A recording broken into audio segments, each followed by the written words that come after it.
Test 1, 2.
Audio test. Can this come through? Brilliant, thank you. Right. Okay. Thank you. Good evening and welcome to this meeting of the Policy Panel. I'm Councillor Jocelyn Law and I'm chairing the panel meeting this evening. To begin with, I've got a few housekeeping matters to go through. There are no practice evacuations planned for this evening, so if an alarm sounds, please evacuate the town hall by going down the main staircase or the back staircase to the High Street and then to the car park behind the town hall in St Runwald Street. The meeting is being live recorded for broadcast over the internet on the council's YouTube channel and will also be available to watch afterwards. Please would speakers use microphones at all times and speak closely and directly into the microphone, as this activates the audio recording and is required for those using the hearing loop system. Please speak from a position close to your microphone. Members of the panel may use electronic devices to access the agenda and reports, and may also participate in social media, as may visitors. You may also use devices, including cameras, but please, can these be used discreetly, set to silent, and voice and camera flash functions should not be used. We may have a break at 8 p.m, subject to the remaining items on the agenda. There are toilets on every floor in this building, and there is an induction loop in this room. And first of all, I'm going to begin with introductions from panel members and officers, and I will go round the room starting on my right. Thank you. Robert Carmichael, Democratic Services Officer. Leslie Scott-Boutel, Ward Councillor for Stanway. Councillor Rees-Smithson, Tiptree Ward. Councillor Sarah Naylor, Lexington and Braithwaite Ward, substituting for Councillor Bentley.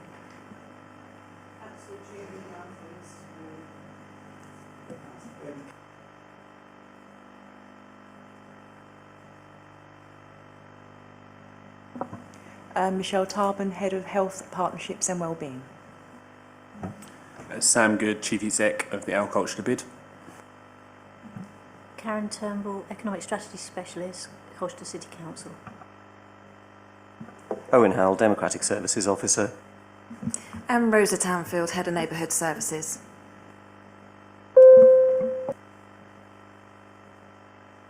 Oh, sorry, Councillor Scott-Boutel.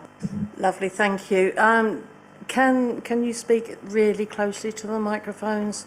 Really appreciate that, thank you. Apologies, thank you. Is that all right? Thank you. Oh,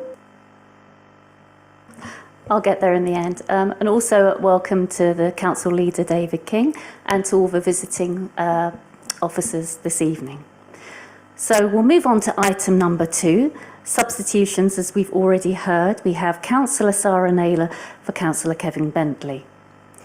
Item number 3, there are no urgent items this evening scheduled for this meeting. Item number 4, do we have any declarations of interest this evening? No?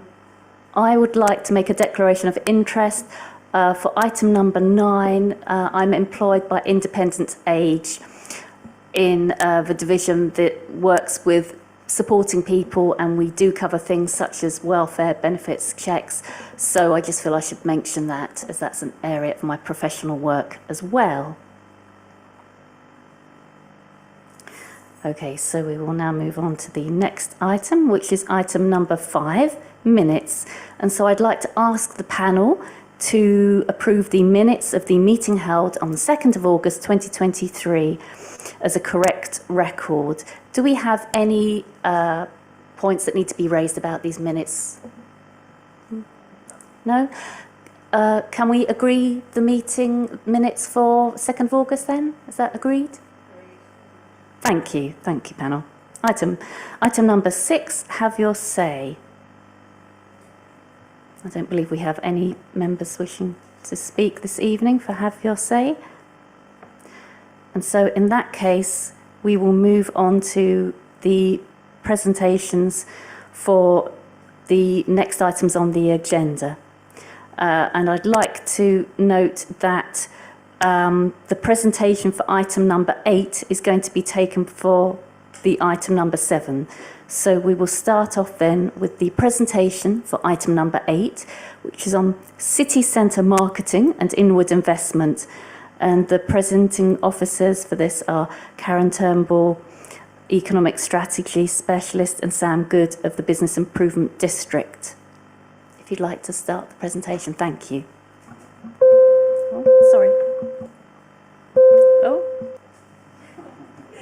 Good. Yeah, hi all, I'm, as I've mentioned, Sam Good, Chief Executive of the Colchester Business Improvement District.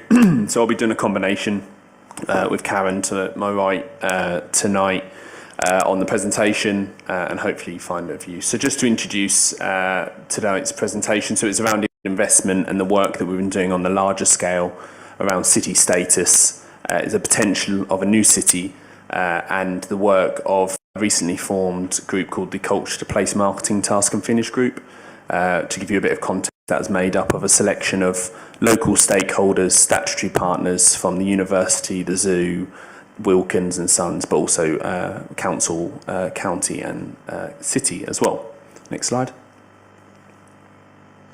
So to give you a brief overview of inward investment, despite me being here tonight and representing as the Chief Exec of the Business Improvement District for the City Centre, I'd just like to stress that my role as chair of the Place Marketing Board is very much that of a holistic view of the Colchester in general.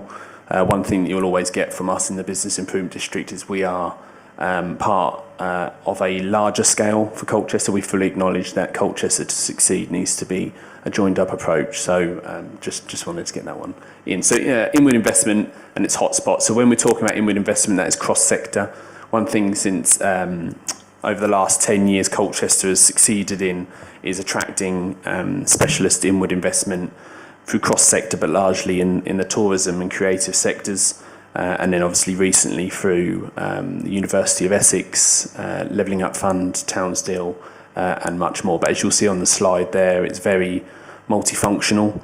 And I'd probably say, and hopefully Karen agrees, that is only around a quarter / a half of what we can actually measure for inward investment. So I would like to stress that is very much what we can grab our hands on in terms of figures, but the numbers are absolutely higher. So when we talk about inward investment, we're talking both public and private sector, but we're also talking not only monetary value in terms of funding coming in, but this is also around growth of jobs and opportunities as such as well in infrastructure.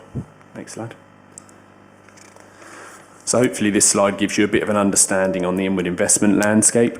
There's a wide variety of inward investment plans going on at the moment, and you'll see this only grow over the coming 5 to 10 years through the likes of devolution.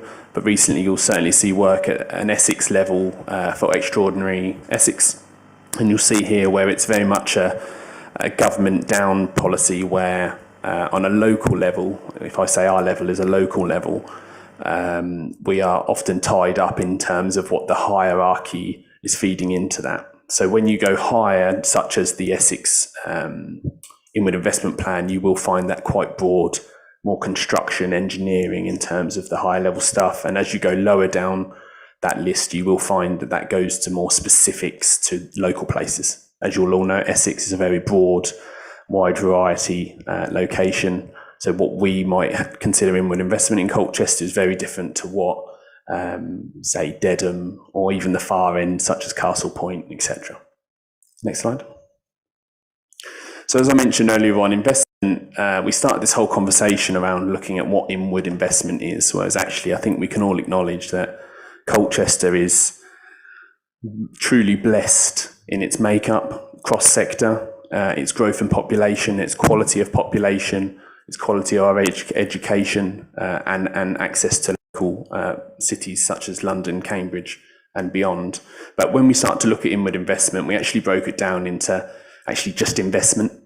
And the reason that we say that is it's not always, when we talk about investment, it's not always about trying to look at how we drive funding into Colchester.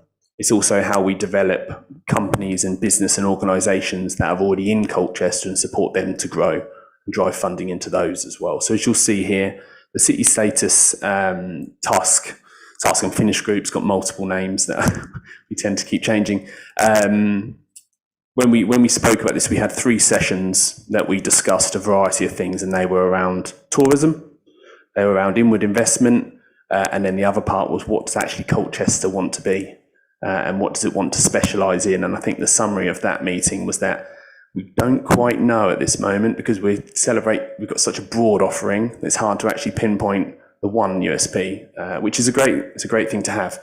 But in terms of the bullet points, I won't go through all of them at the moment. But the opportunities that the Task and Finish group agreed that we had was we have a huge potential to grow business, and for businesses to grow here through capital investment, new jobs from the university, from the garrison, and other partners as well. But also we've got huge gaps around the whole city and its rural borders as well, around driving new business and new forms of business, being a key gateway through the A12, forming the border of the Freeport as well. So there's so many angles to look at for this.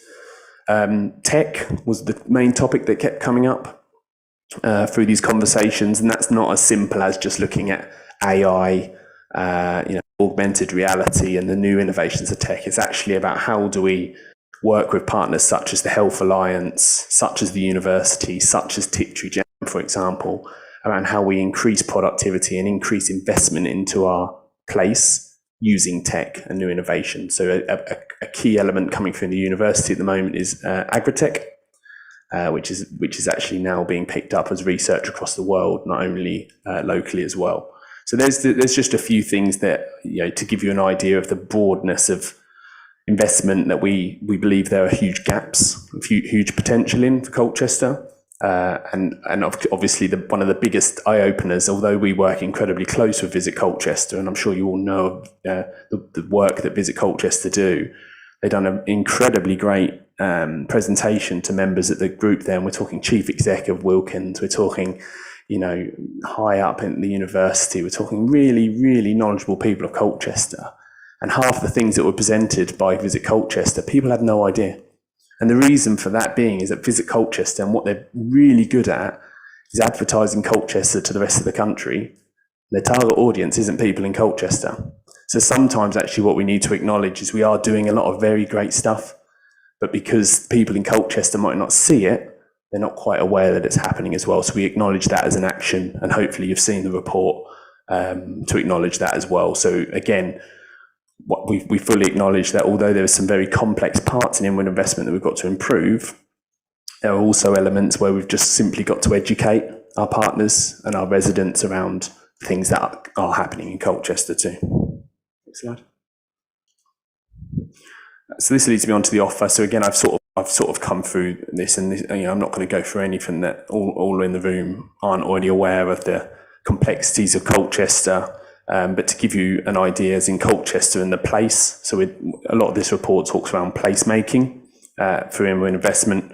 So we're talking around housing infrastructure and affordability, land availability, investor, which we'll come on to the inward investment plan in a minute, but also things such as the rural hinterland, its location, as I mentioned, its proximity to the Freeport and the A12 gateway as well. But also commercial heritage policy framework, so the work of the master plan at the moment and the work of the local plan, the growth areas of Northern Gateway, Stanway, and hopefully soon the garden communities and the university area as well, enabling huge growth for Colchester. Next slide.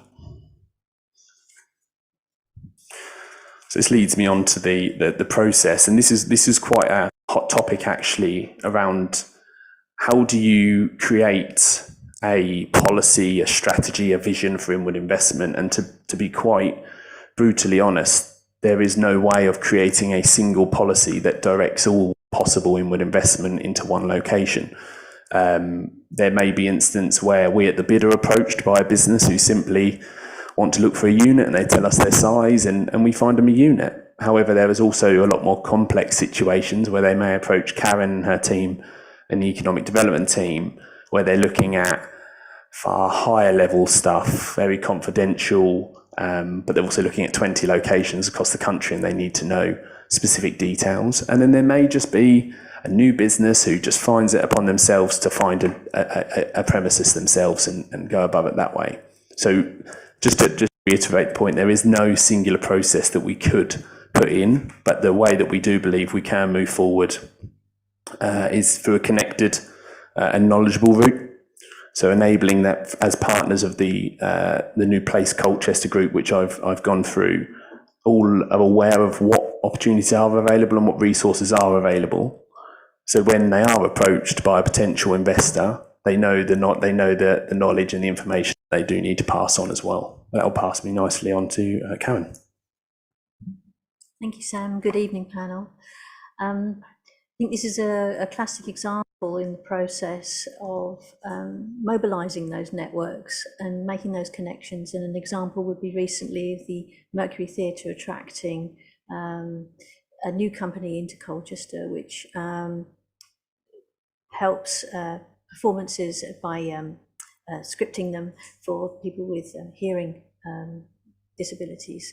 So that's a new company to Colchester, and that happened because of that network through the Mercury. Next slide, please. Thank you. So the power of networks is their reach, and so another example would be Space Studios in Queen Street, in the former police station. There, Space's first venture outside London. They've got 700 units within a variety of locations around London. This was their first venture outside into Colchester. They've got 40 creative workspaces there and a waiting list, I'm delighted to say. And it's been so successful, that's why we're now developing 43 Queen Street, a couple of doors down in the old bus depot, to enable those organisations within there to expand if they need more space. And so Anna Harding, the former CEO, knows someone in Colchester. Again, that informal, come and have a show around, have a look, learn more about Colchester. And that was an inward investment of 2.6 million and a significant player in the creative industries nationally. Thank you. Next one, please. And sometimes it's beyond us all. Sometimes decisions don't involve us at all. So this would be a classic example of that.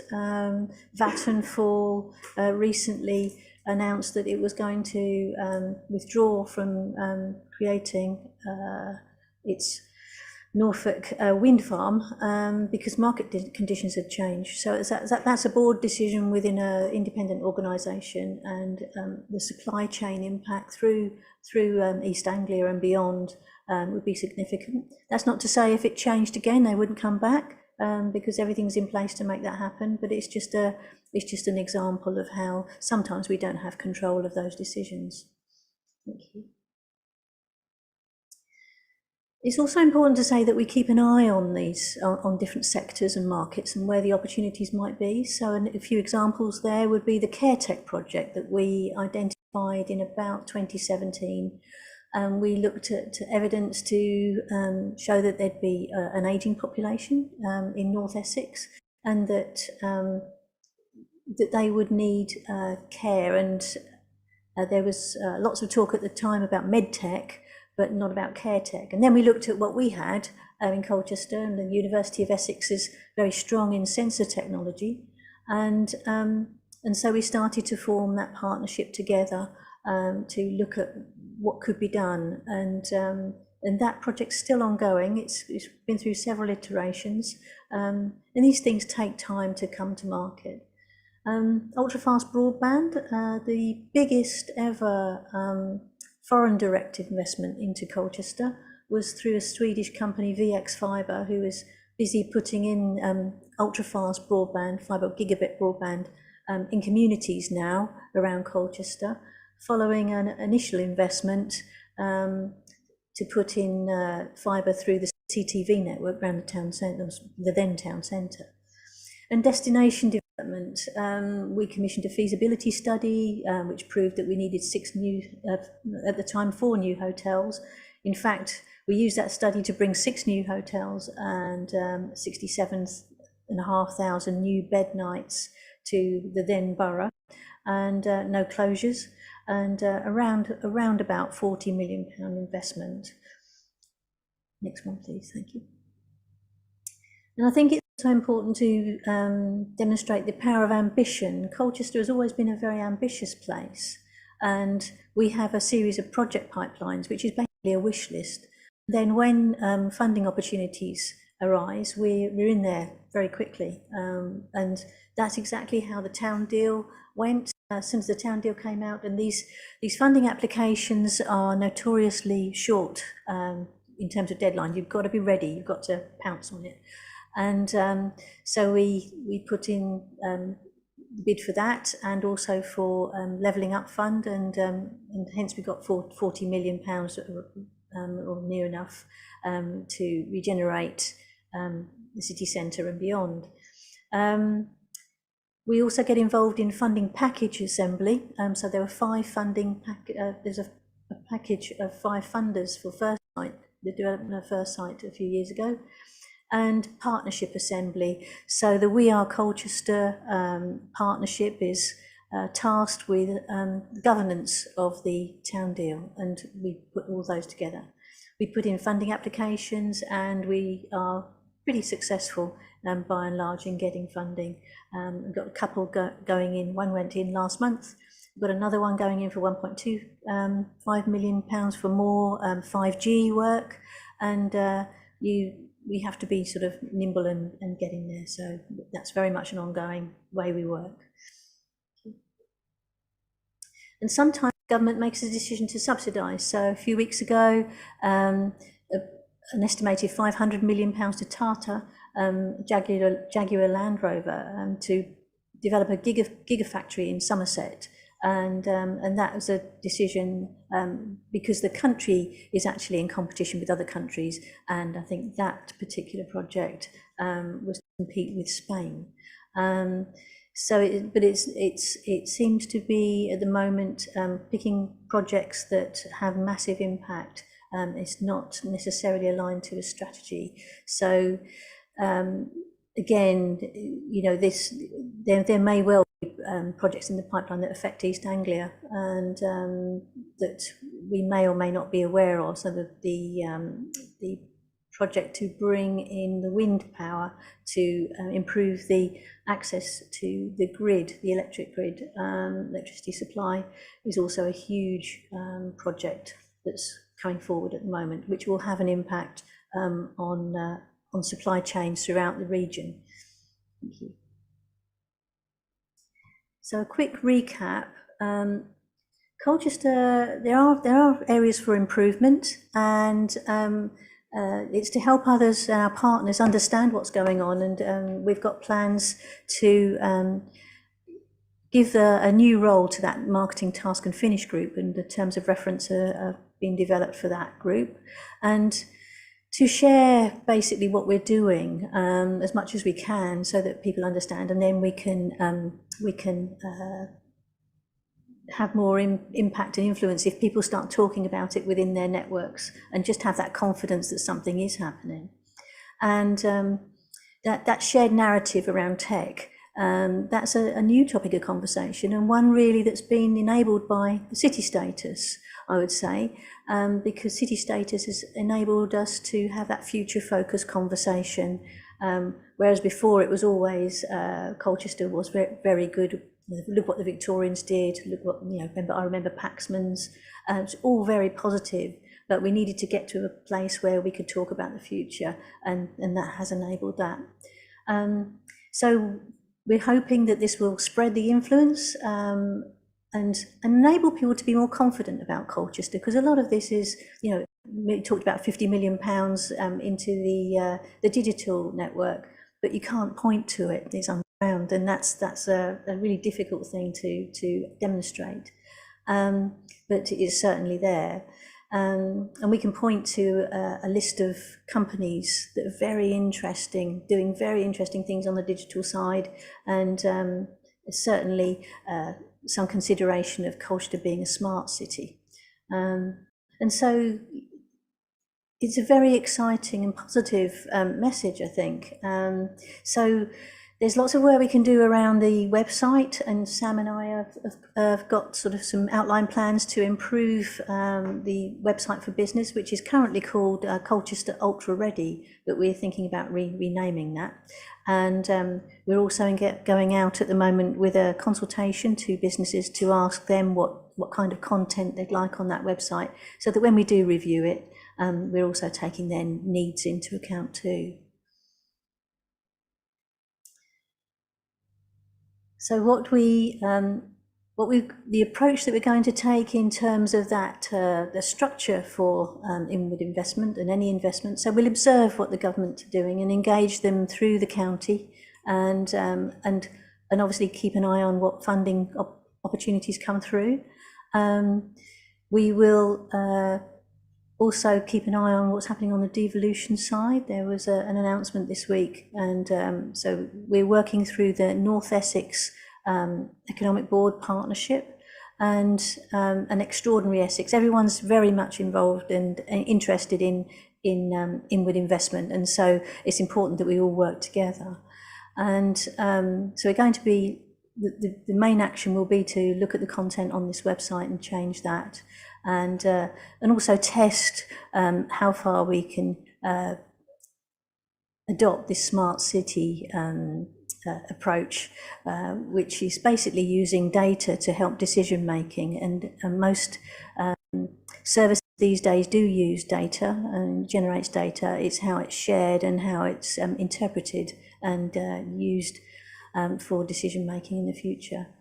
And obviously with the BID's new term, there's some continuity there, so that gives us all some confidence too. Thank you. I'm happy to take questions. Thank you.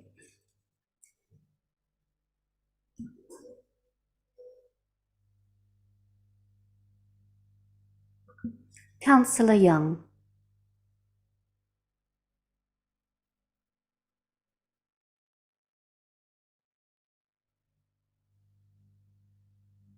For some reason, you're not as loud as everybody else, Julie.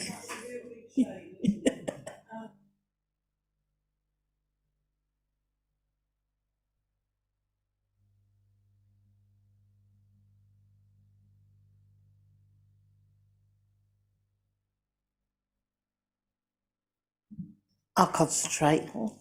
It's fine.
Yeah, so I guess on the retail side, or in more specific, I will come on to that when I do the future retail, but from a broader perspective, and it is still relevant to this inward investment part, is Karen touched on it really well, is that the beauty of this inward investment work is that we are getting ready for those businesses to approach us, but also we're being ready to, with a prospectus. This will form a prospectus for us to go out when you're seeing on the Gazette or Facebook people saying, I want a Zara or I want an IKEA, we can now approach them with these prospectus. So I think, although I will cover it in the retail section, I think it's far broader in that Karen touched on the smart city point. At the moment, we don't have anything. We don't have any data that we can go to businesses and say, this is why you need to be in Colchester and why you're missing out Whereas when we start to collect this data, we can go to these businesses and say, here's evidence that Colchester is thriving not only in East Anglia but across the country as well. From a shopfront improvement grant, that's another great example. So that came as an output of the bids in division in 2020, commissioned by HAT Projects.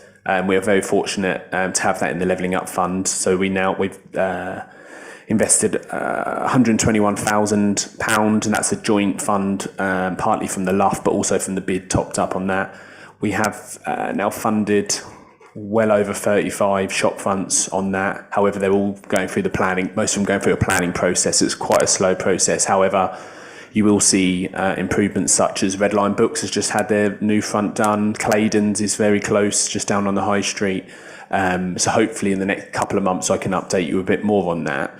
But as we mentioned earlier on, one thing that we're absolutely not keen on when we look at this investment is throwing money out for the sake of a deadline. Actually, what we're very invested in is making sure that investment, we can triple or quadruple that investment through in-kind support, but also educating people. So when they do spend that money, it doesn't expire in a year because it's then out of date, or it doesn't break the rules and needs to be pulled down. So hopefully the fund improvement grants, you'll see some really great improvements. I'm really excited for the work on St Botolph's as well.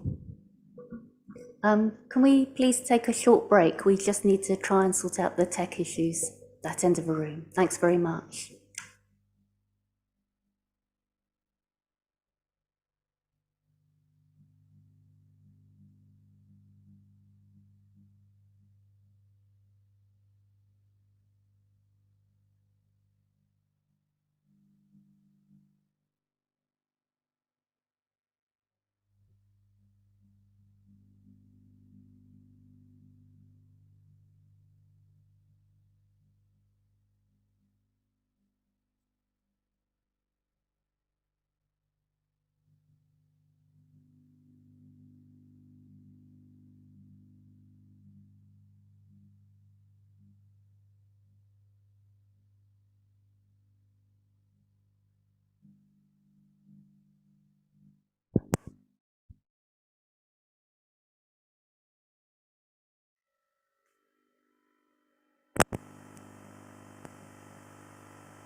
Three, two, one, 321. 321, 321.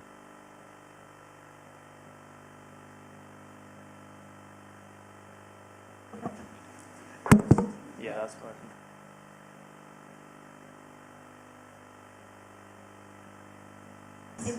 So forgive me for just checking for myself. 1, 2, 3, 4. Yeah, that's perfect, isn't it?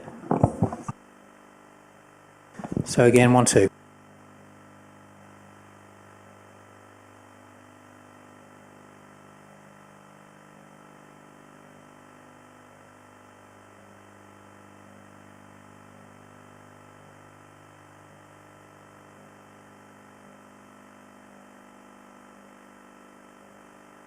Speak really close in.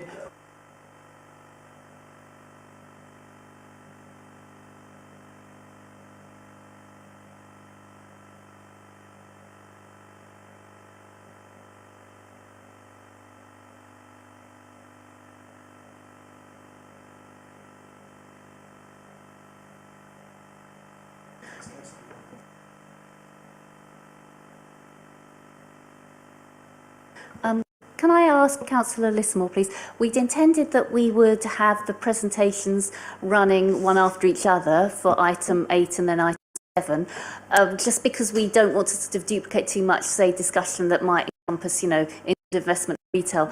Would you like to put your question forward now or hold off till we've had the presentation? It's up to you.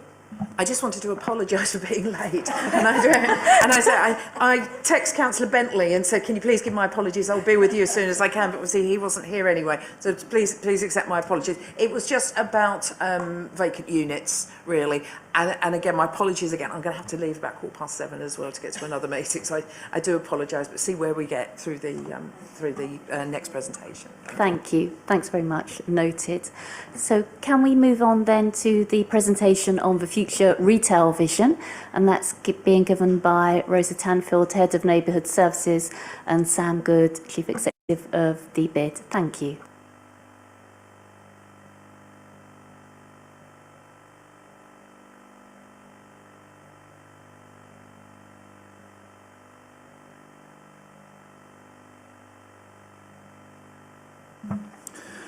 Good evening. Yep, so as introduced, I will be talking about the Colchester Business Improvement District's recently commissioned Future of Retail Vision. Hopefully you should all have a strategy in front of you. I didn't want to bore you to death with the 170-page version. However, if you do want it, I'm more than happy to circulate afterwards. It's simply just an addition with research in the action plan as well, so I'm happy to circulate that. So to give you a bit of background around the work of this strategy that you have in front of you and which is in the public domain now, this is a follow-on around the strategy. We've been running now for 5 years, and our ambition is to deliver a city centre that's far more strategic and visionary, so that when things such as funding comes up, we're ready with visions and strategies to put straight into funding pots. So this follows on from the Indies route that we commissioned, the Indie Vision we commissioned in 2020 with HAT projects, the leisure recovery strategy that we commissioned 6 till 6 with last year, and then our recent business plan, which was part of our successful ballot in June and July of this year too. So hopefully today I can give you as much context as I can. There's only so many slides you can put on a 170-page document, but hopefully it gives you an idea of what we're trying to do. Next slide. So to give you a bit of background, as I mentioned, in 2022 we carried out Savills Place commissioned to carry out research into the changes needed to support retail businesses in the city centre. But as both now and in the future, but what we actually realised as we're midway through this project is it actually became a place-making vision, because retail is now one of many sectors making up the core components of city centres across the country. The research included a review of the national trends being seen across many towns and cities, existing demographic strategies, funding plans to make sure that any work that we've done tied in with the work, both the county and city council, so the master plan, the local plan and other partners as well, but also was relevant to future trends that we're seeing across the world as well. So I put a quote at the bottom of the slide there, which I will read out because I think it epitomises the current state of retail. So we're at a crossroads where significant challenges meet opportunity. Retail needs to be right-sized, not replaced, and evolved, not eliminated. Next slide. So the future retail strategy, as I mentioned, was formed very recently. So to give you a bit of background around the Business Improvement District, we are a not-for-profit organisation funded and led by businesses in the city centre. The vision that we have undertook is made up of a raft of research looking into tons and tons of information, and it's not just a book of our views, it's very much driven by data. So we set a very clear ambition for this work to be a city centre where retailers of all shapes and sizes can develop and thrive in a collaborative, engaging, mixed-use environment with people and business firmly at its heart. Fit for now and fit for the future, and hopefully the future element is the piece that comes through today. Next slide. So the vision objectives that we set out when looking to commission this work was to meet the 7 points you'll see up on the screen there.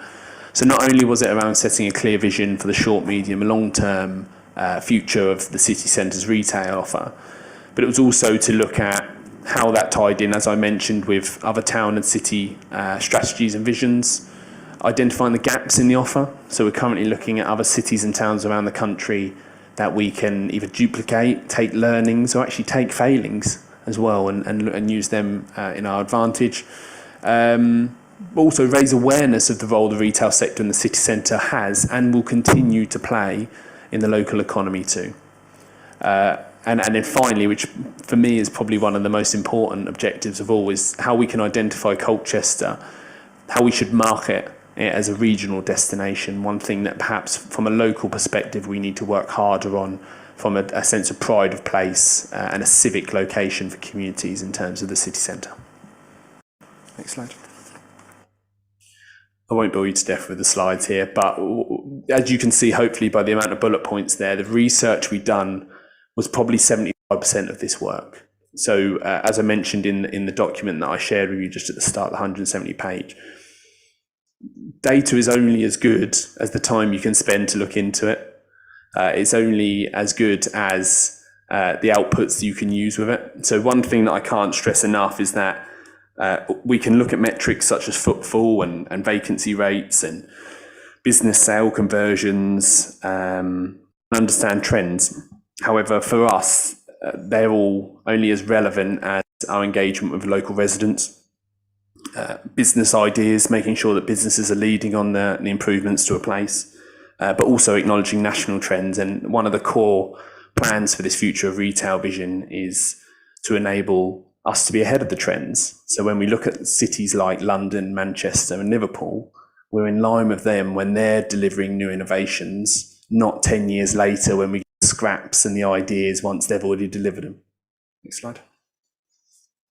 So this gives you an understanding of the geographical boundary of this is the geographical boundary of the Business Improvement District, and this is very much the boundary of the work that we commissioned to. So to give you an overview of the research that was found and probably stats that won't surprise you, in terms of top performing subcategories nationally, fast food takeaway was the fastest growing category in the UK. Bars having a revival due to a want to socialise, mainly focused as an output from COVID and the pandemic. Convenience stores benefiting from people shopping locally and more frequently. Barbers, surprisingly, have dropped to fastest as the market potentially saturated, which was only a matter of time. Pet shops are now in the top 5 following a spurt of pet ownership during the pandemic. But most importantly, and I don't think I could have used any more adaptions on this writing, independents continue to thrive across the whole UK and outperforming nationals in every single classification. And one thing that we're very fortunate across the whole of Colchester City is our strength and independence. We're a makeup of over 95% of micro enterprise and SME, which is Colchester's strength. In terms of the top declining subcategories, hairdressers, bookmakers, charity shops, all declining, but are declining at a slower rate. One of the most underlying worries for towns and cities across the country at the moment are banks in particular. Usually the core of high streets in huge, beautiful buildings, very unique in their makeup with their vaults and the need for certain building types. However, we're seeing more and more of these banks close across the country. So it's only a matter of time until they're next on the list where we're looking at how they look to downsize or perhaps use the same unit together and how we can start to look forward to that. But also the fastest declining category is the service industry. As I mentioned with banks, estate agents finding new ways to use digital tech. Shoe shops were the only fashion retail segment to hit the top 10 declining offer, largely due to the online offering. And then vaping and tobacconists appeared on the list due to vaping products being online. Yes. Again, so I've tried to highlight, made a couple of the core things, but recently Savills commissioned some research on the retail industry to look at investors and placemakers and other partners. Across the volumes, which are all public, in the public domain on Savills' website, they picked out a selection of 9 bullet points, which they saw as the core components of how place will evolve in the future. The points that I've highlighted here are the things that I find most relevant to the work that we're doing here. So community being the new anchor for a thriving retail environment. So as I mentioned at the start, when we started out this work, it was very much a future of retail vision and became very much a placemaking vision of how retail is one component of a raft of components for a city centre. One of the core objectives of our new business plan is around how we drive the city centre as a new community location and bring back pride of place. E-commerce dominates the retail landscape. However, there is absolutely a need for physical bricks and mortar. And I am a firm believer, although slightly biased in my role, that people are beginning to get fed up with online shopping, be that returning, be that the product not turning up as you thought it was. And people do want to touch and feel and have an experience, and they want to go to a place, be that a city centre or a retail park or anything in between. In terms of city centres, there's bound to be a huge growth soon in more civic enterprise and business. So things such as medical centres, living. We all know with the permitted development right changes in last October, we are going to see more residential in the city centre as well. So we have to be ready for that. An interesting fact is that over 142 million square foot of vacant retail space across the UK, which just says what we all know around the likes of Woolworths, Debenhams, and all of the other companies that have gone into administration.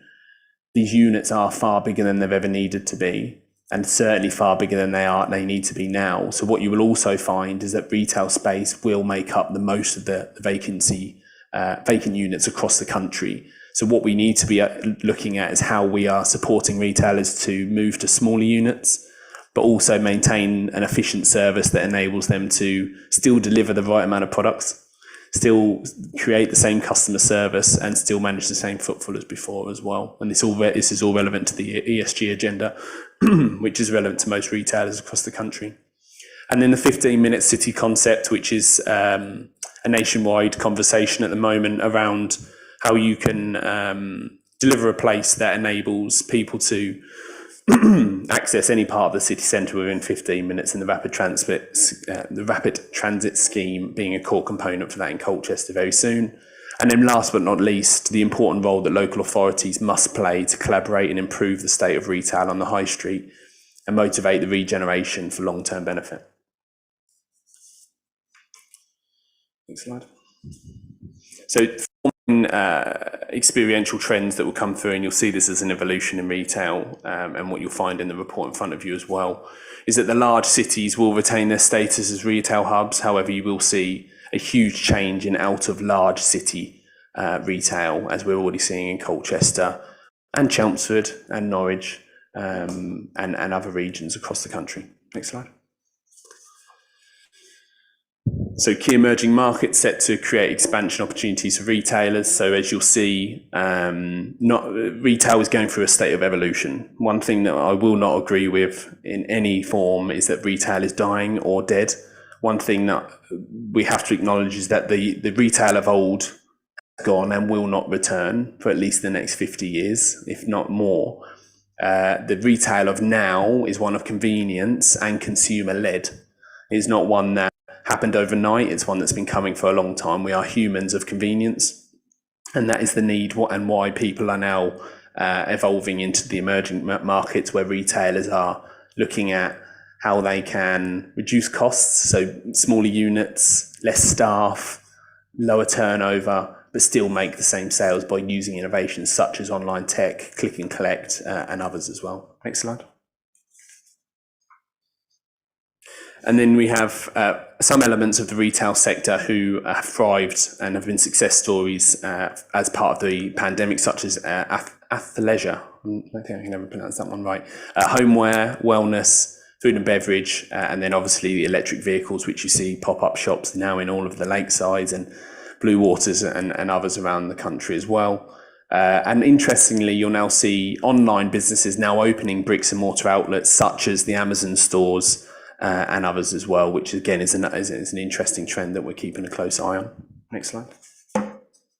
And last but not least, on emerging trends of the four, and probably for me the most exciting is the move from transactional to experiential. And I get funny looks sometimes when I'm speaking to people and I tell them that actually we need to come away from the idea of a visit to the city centre being transactional. Actually, a visit to the city centre doesn't have to be about spending money. It should be about visiting a place where you can dwell, you can socialise, and you can feel a relationship to. And I think that is what we're talking about when we're always talking about experiential. And when you have a relationship with a place, you will naturally levitate to that place when you're next looking to spend money or use a service. So this is really important. And there's a case study at the bottom here and we're seeing it more and more.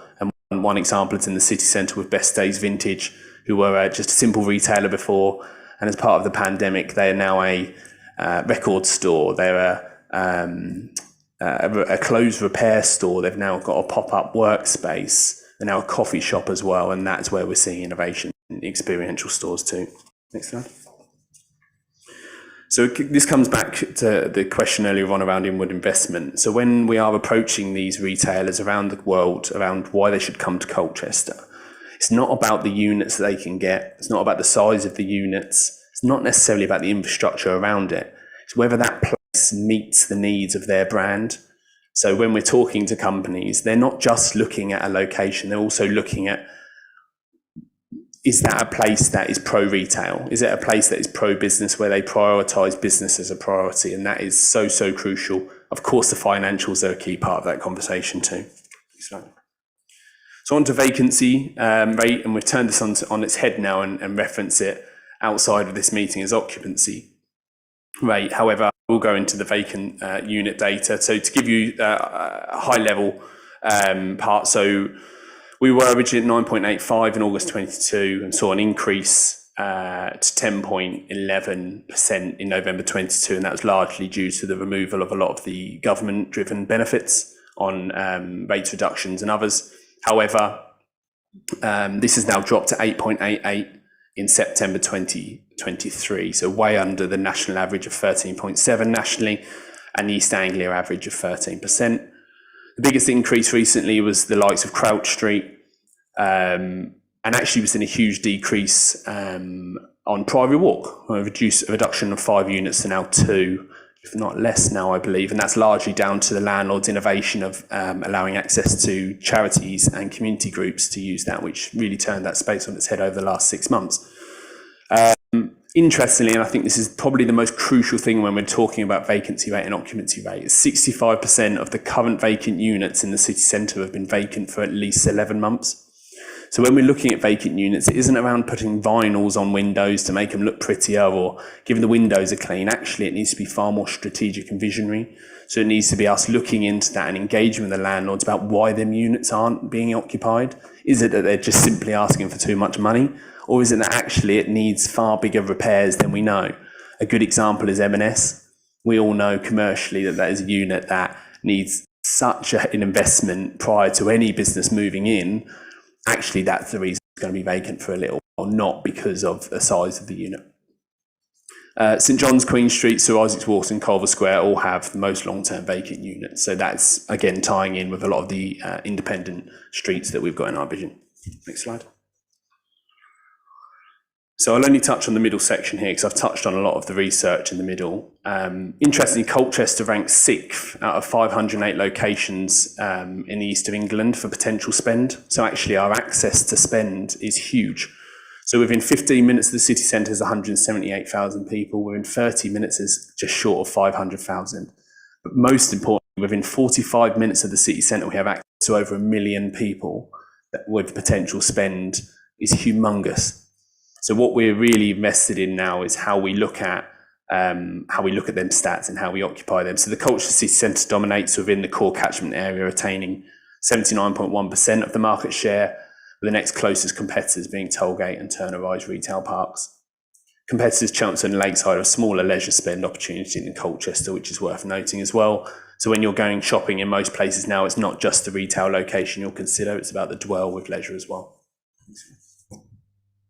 So this leads me on to the final outputs of the research and the vision itself. So we broke down our ambitions into 4 components. These were brilliant basics, repurposed retail, environmental experiences, and creative communications. Very marketing terms, I will admit, not by myself. But the reason for this is around that place marketing piece. And when we get into specifics for our action plan, it will delve into the retail specific stuff. But in our view, if we get them 4 components right, we'll create a place not only that residents and consumers want to visit, but also a place where business wants to thrive as well. Thanks for that. So brilliant basics very much touches on the simple elements of turning into the city centre and it being clean, not being asked for money at every corner. The walls aren't covered in graffiti and there's pleasant greenery around the city centre. Improvements to public realm improvements, such as the curbless streets, the likes of St Nicholas Square and other Luff and Townsville developments, but also local artwork, independents that are thriving, and the appearance of vacant units as well. Next slide. So when we talk about repurposing retail, when we talk about this, it's around how do we grab that inward investment support, and one of the first outcomes to come out of this future retail vision is a retail prospectus that we will be approaching the top 10 retailers that we want in Colchester with these stats to demonstrate why they're missing out on not being in Colchester. But also encouraging introduction of non-retail businesses such as medical centres, doctors, other community hubs as well, so that the diversification of the city centre is growing as well, because we fully acknowledge that retail may no longer be at the top of the hierarchy for future years coming as well. Next slide. And then on environmental experiences, so meeting both government legislation and funding opportunities, but also on a local level in terms of Colchester wanting to be more sustainable and improving other elements in terms of environmental experiences. It's reported that 75% of consumers won't pay a premium for green products, but want them. With a staggering 83% of retail stock needing to be improved. So when we say retail stock, that's retail units needing to be improved by 2030. So when we're talking about that, that's retail units that need to improve their energy rating ASAP. So that comes with cost as well, hence the look at companies going into administration such as Wilko's recently. So our aim is to provide a city centre that's truly green, socially conscious and thriving activities, support more sustainable energy and carbon reduction in the city centre through training exercises not only for nationals but independents as well. Embed social value into future changes into the city centre. So as I mentioned earlier on, it's not about just chucking investment at a really quick deadline for the sake of that money going out. It's about understanding how we encourage our youth, our local residents to have a say on them improvements as well, so that they feel a relationship and they're being listened. And then, as I mentioned, well thought out public realm that considers not only today, but also for the next 5-10 years too. Next. And then finally, creative communications. So an analogy that my team are absolutely fed up of me saying, but I will always say it, is that one thing that we acknowledge in Colchester is that we've got all the ingredients to make the cake. But when it comes to finding the recipe to make the cake and even the oven, we don't quite know how to do it. And it never quite rises as we want it to rise. And but we will keep trying, and one day we will absolutely get the recipe right.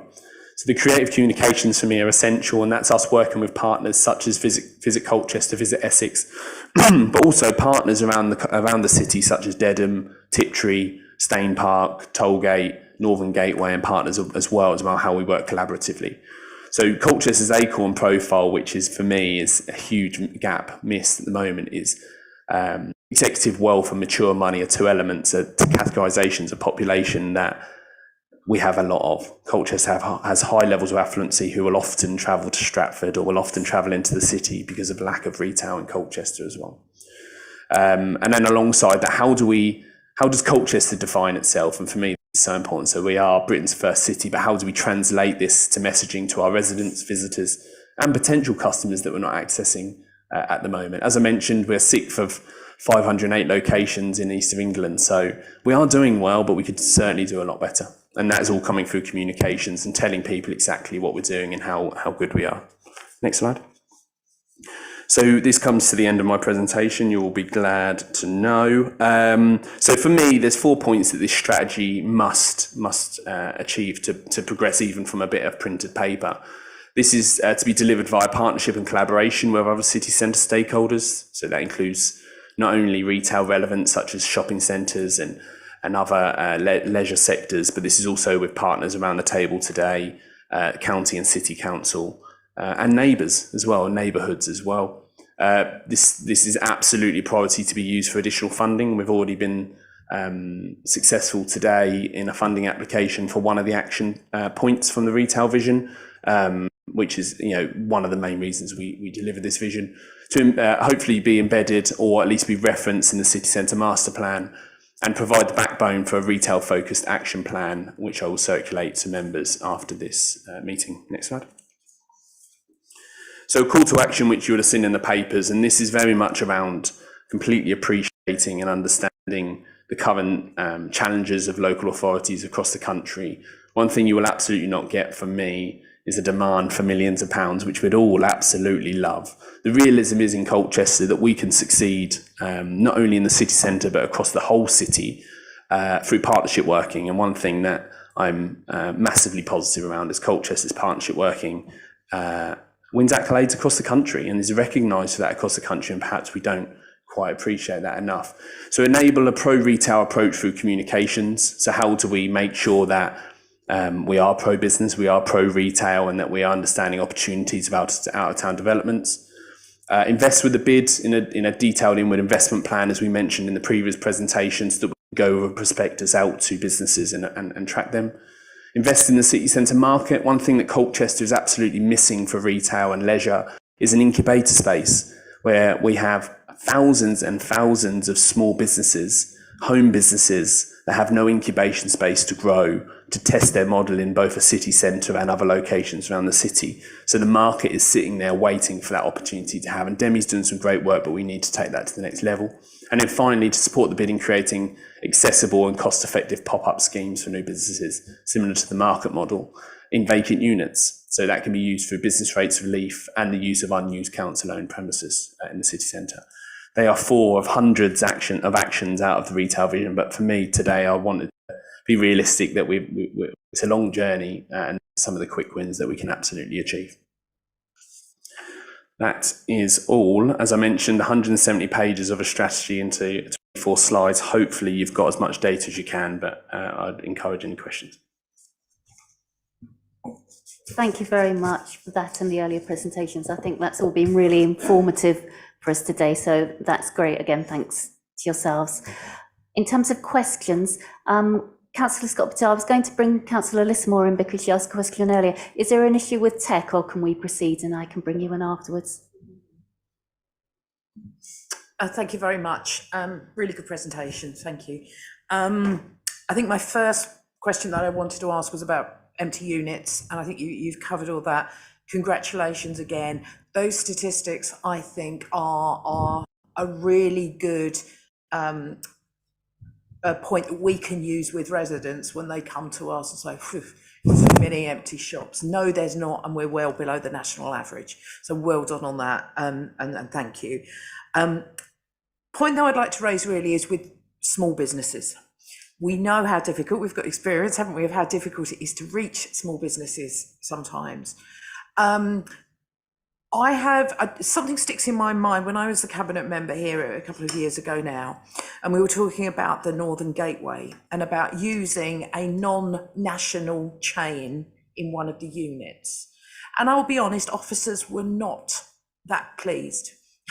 They didn't, they were too worried about the risks of using a smaller business that perhaps didn't have the backing of a large national. However, when you look at the large national, like Woolworths, MFI, Wilko, we know that that's not plain sailing with them as well. So two-pronged attack, really, two-pronged question. What are you doing with the small businesses to try and realise their ambition, their growth? And what are you also doing with not just the council, but landlords as well, to try and get them to see that the key to, I think, the future of Colchester is the small businesses? So every per annum we have an independent business project fund which leads our independent support programme. As I mentioned, our independent sector is humongous, so I won't necessarily comment on Northern Gateway, but in terms of a place, in my view, and completely my view, churn rate is actually something that we should look at as a positive in terms of a place, not only in Colchester city centre, but across many places. And for the reason I say that is the last thing that any place wants is a business that stayed there for 20 years, but actually it's got cobwebs in the window because there's no one going in, and it's outdated. So the beauty of what independents bring is not only the ability to innovate and evolve very, very quickly, and we saw that with COVID, and that was our strength in recovery from COVID, or the lockdowns anyway, but also their ability to bring new innovations in the heartbeat. So we cannot, for love or money, get access to a small unit in the city centre because they're all either under offer or going through planning permission at the moment. The issue we have in the city centre is large units and being able to break them down. We're very, very fortunate to have the first of its kind in the country going into Debenhams. That is breaking new boundaries across the country. So we are supporting independents through the likes of the shop improvement grants, the recommissioning of the new Indie Vision. But realistically, most what our independents want is very operational. And most of the time they're one-person bands.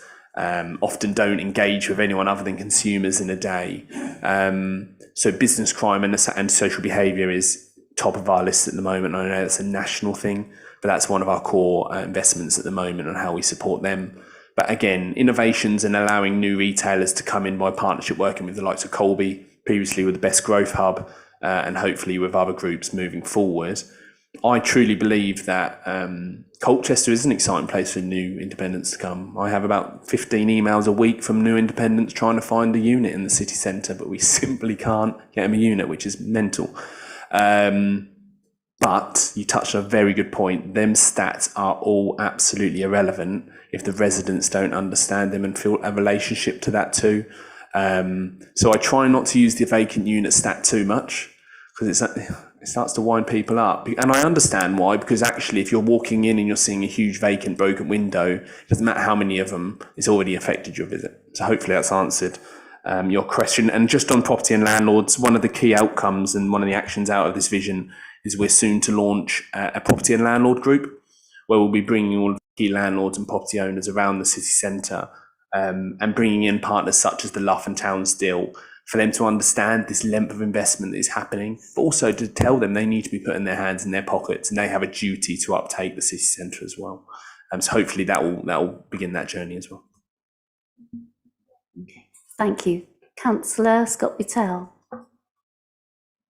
Thank you. I'm not quite sure where to start with this, because thank you for your presentation, but when I look at future of retail vision, wards affected, Castle Ward, and we have sat here time and time again and said, with city status, Colchester has 3 city centres. We have the destination centre, which is what we would have called the Old Town Centre. We have the retail centre, which is Stanway, and we have the leisure centre, which is Northern Gateway. So in both reports, there is no mention of what we perceive to be our retail centre. You know, the town, historically, Stanway, where our retail parks are, were designated as employment land. And then there was a land swap a long time ago, but I was around when it happened. And what was employment land became retail, which then started to open the door to more retail. And then there were, the arguments on our strategic planning as out of town centre retail versus the town centre. Well, we are where we are now, and Stanway is retail. There's a lot of retail. I mean, we've got, well, I can quickly add them up. We've got leisure retail. There's a lot. And so I'm looking to, where is the future of retail vision for our retail city centre? Where is the city centre marketing and inward investment? Because you're talking about inward investment for the city centre, the destination city centre, but you're not talking about investment into the retail area of Colchester. So, where is the super fast broadband for Stanway? It's not there. There are huge problems, as I think most people are aware, when they tried to go to the Marks and Spencers that relocated to Stanway, our retail park. There's a lot of problems, and I just think we've missed a huge area in these reports because we focused on the destination centre rather than the overall overreaching retail. I know that there is retail in the town centre, and I know that if you have the destination shops rather than, I'm sure I've seen Rolex, the high value shops, that will bring people into the town centre rather than just going to Aldi. Sorry, Aldi, love Aldi. But you know what I mean? And I'm just really disappointed that Stanway hasn't even been mentioned. What I'll do is I'll bring in Sam and then Sandra to answer those questions for you, or your points that you've raised. Okay. In terms of geographical boundary, the Al Colchester Business Improvement District is funded purely by city centre businesses. So of course our vision, I can't comment on the council-wide vision and focus of direction for retail. Of course, I will, with no offence intended, completely disagree that Stane Park and Tollgate is the retail centre. It is absolutely a retail destination, and it is, of course, convenience led. There's absolutely no argument in that at all. But Colchester city centre still has quadruple, if not fivefold, amount of retail in its location than Stane Park and Tollgate does as well, and will continue to have that too. And we will continue to attract high-level destinations such as retail, as will Stane Park. With M&S was a huge loss for us and a huge gain for Stanway. I completely agree. And we will see increasing retail, particular nationals move out to retail parks where they look to reduce their environmental impacts, such as a 7-storey building here, which simply wasn't viable. So yeah, that for me is, in terms of the geographical, that is our commitment on retail due to our geographical and our investment.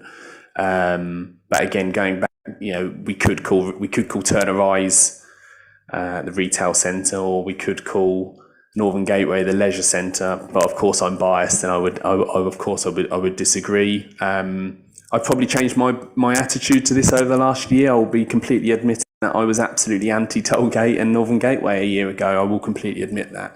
But one thing we have to acknowledge moving forward is the 3, if not 4, 5, 6 centres we have across Colchester cannot work in silo, and we have to find a way of them all complementing each other. And you have us on board for that, be that through a transport scheme of some kind or complementary services. So I would, of course, encourage a strategy on retail outside of the city centre, because it's here to stay and it's got new innovations. But I will stop my bias for you.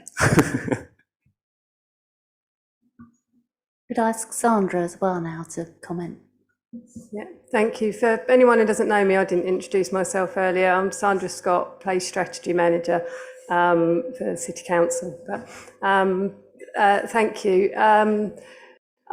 In terms of what's covered in the report that Sam's presented, I think he's explained that, and I won't comment on that, but just picking up on the bigger picture and the wider kind of the piece in relation to retail centres, town centre, that includes Tollgate and other centres through the city area outside of the city centre. I think in planning terms, the retail, offices, leisure, they're all defined as centres. I think they dropped the town centre in the latest iteration of the National Planning Policy Framework, and the local plan, as it is, as adopted, covers the wider centre hierarchy, which does place as a centre, as its function as it should, the city centre at the core, as the hierarchy, and then recognises that the role and function that each of the other centres have, including Tollgate. The local plan, obviously, by the time it was adopted, it had to reflect the position that we were in with the planning consents that had happened at that point in time, which flipped it from an employment focus to an increasing presence of retail and other centre uses. The local plan, not very far away, we have started work on a local plan review, and that will include looking again at updating evidence base for the town centre and retail centres, and that will be citywide, and we'll look at all centres, including some of the more peripheral ones, including Tiptree, West Mersey, Wivenhoe, as well as the ones on the in Tollgate and Turner Rise and so on. And the work that's been done by the bid will be will feed into that. For that's obviously focused as for reasons we understand on the city centre itself, but that data will be available and really useful to whoever we commission to do the local plan evidence-based update at the time. But that will be the time to inform the wider strategy through the local plan as we update it and review it in the context of what the changing trends are, what's happened, in the intervening time since the current plan was adopted.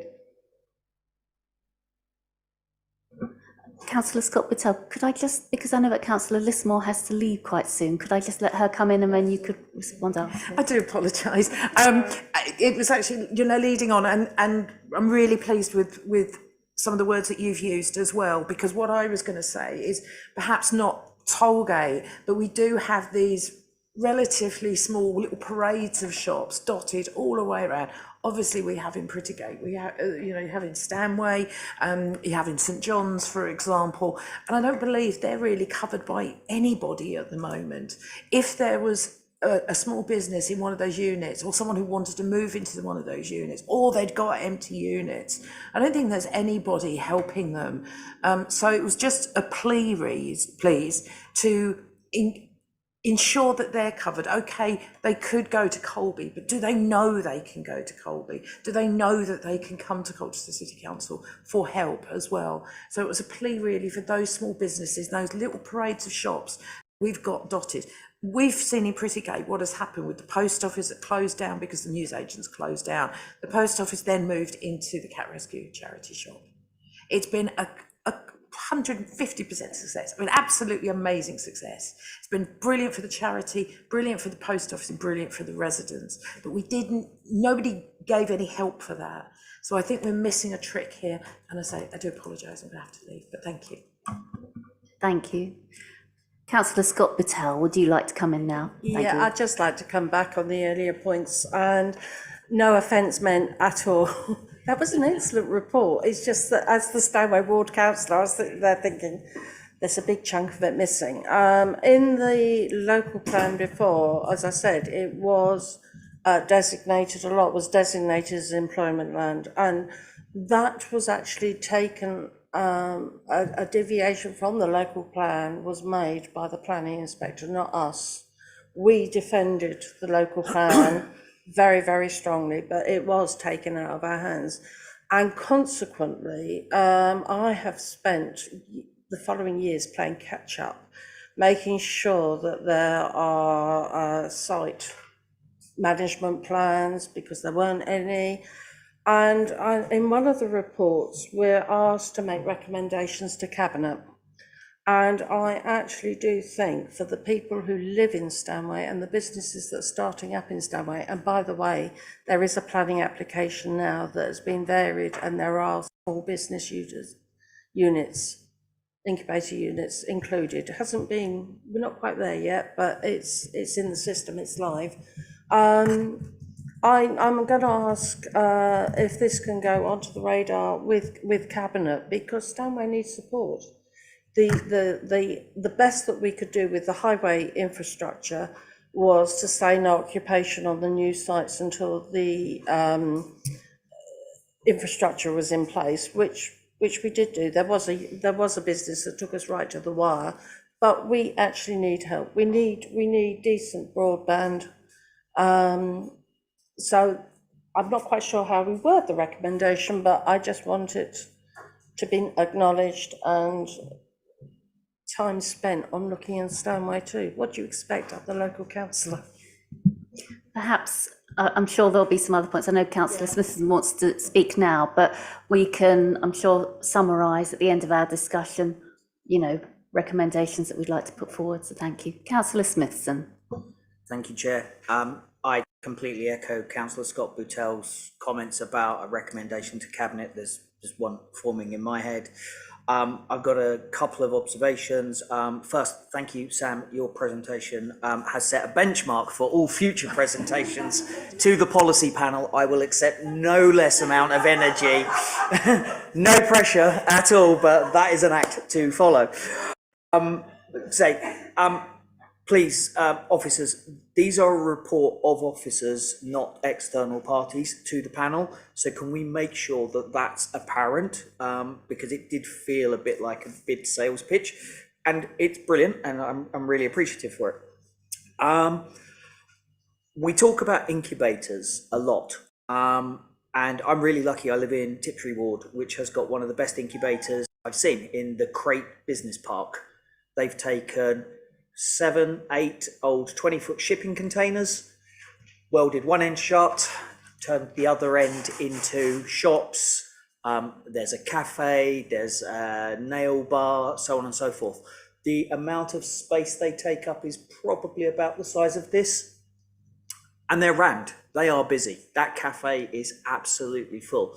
They're the sorts of things we should be thinking about when we talk about incubators. We don't need a huge amount of space. We collectively have to stop talking about vacancy rates. I work in the property sector. We never mention the words vacancies. We talk about occupancy all day, every day. Everyone knows the occupancy stats for every one of our 770 buildings. We do not talk about empty units. We have to change mindset. And it really does change the way that people present it as well. So with that, I've got a couple of questions. You mentioned landlords and you bring them all together. I came before here, I lived in Canterbury. Basically in Canterbury, there was one landlord, the cathedral and the church. So when we talk about landlords, do we have a number of small landlords? Do we have a large number of small landlords? Do we have a small number of big landlords? What does the profile look like? Because I don't think any of us councillors would probably know. I don't expect answers now necessarily. Tiptree tea rooms. So I think we will all agree that Tiptree, Wilkin and Sons, is probably one of our district and city's finest businesses. They have 3 city centre tea rooms: Chelmsford, Southwold, and Saffron Walden. They do not have one in Colchester. Why? What is wrong with Colchester that makes one of our best businesses not want to open a retail premise here in its home city? What? Sorry? They have had, and it's closed. Great. It's wonderful, isn't it? Because they clearly see there is more viability in other places. You would argue that Southwold perhaps is a tourist destination. You certainly wouldn't say Chelmsford was a tourist destination, but it's in a brand new, lovely environment, and it seems to be very, very busy. And then the last question I've got is, you're talking about delivering societal change and changing the way that things are, the way that premises are used and things like that. All really important and valid. We, the council, are trying to deliver an increasing amount of something with a very diminishing pot of money.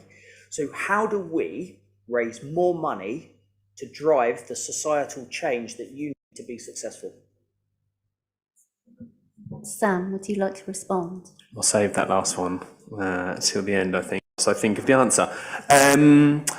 So makeup of landlords. So I'd say 50% of our landlords, probably about 6 or 7. 50% of the units in the city centre is made up of around 6 or 7 landlords. That's fortunate that we have 3 shopping centres, 4 if you call St John's as well. They'd be the household, not the household name, but they'd be people who've got CBRE. Exactly, CBRE, Lambert Smith Hampton, and etc.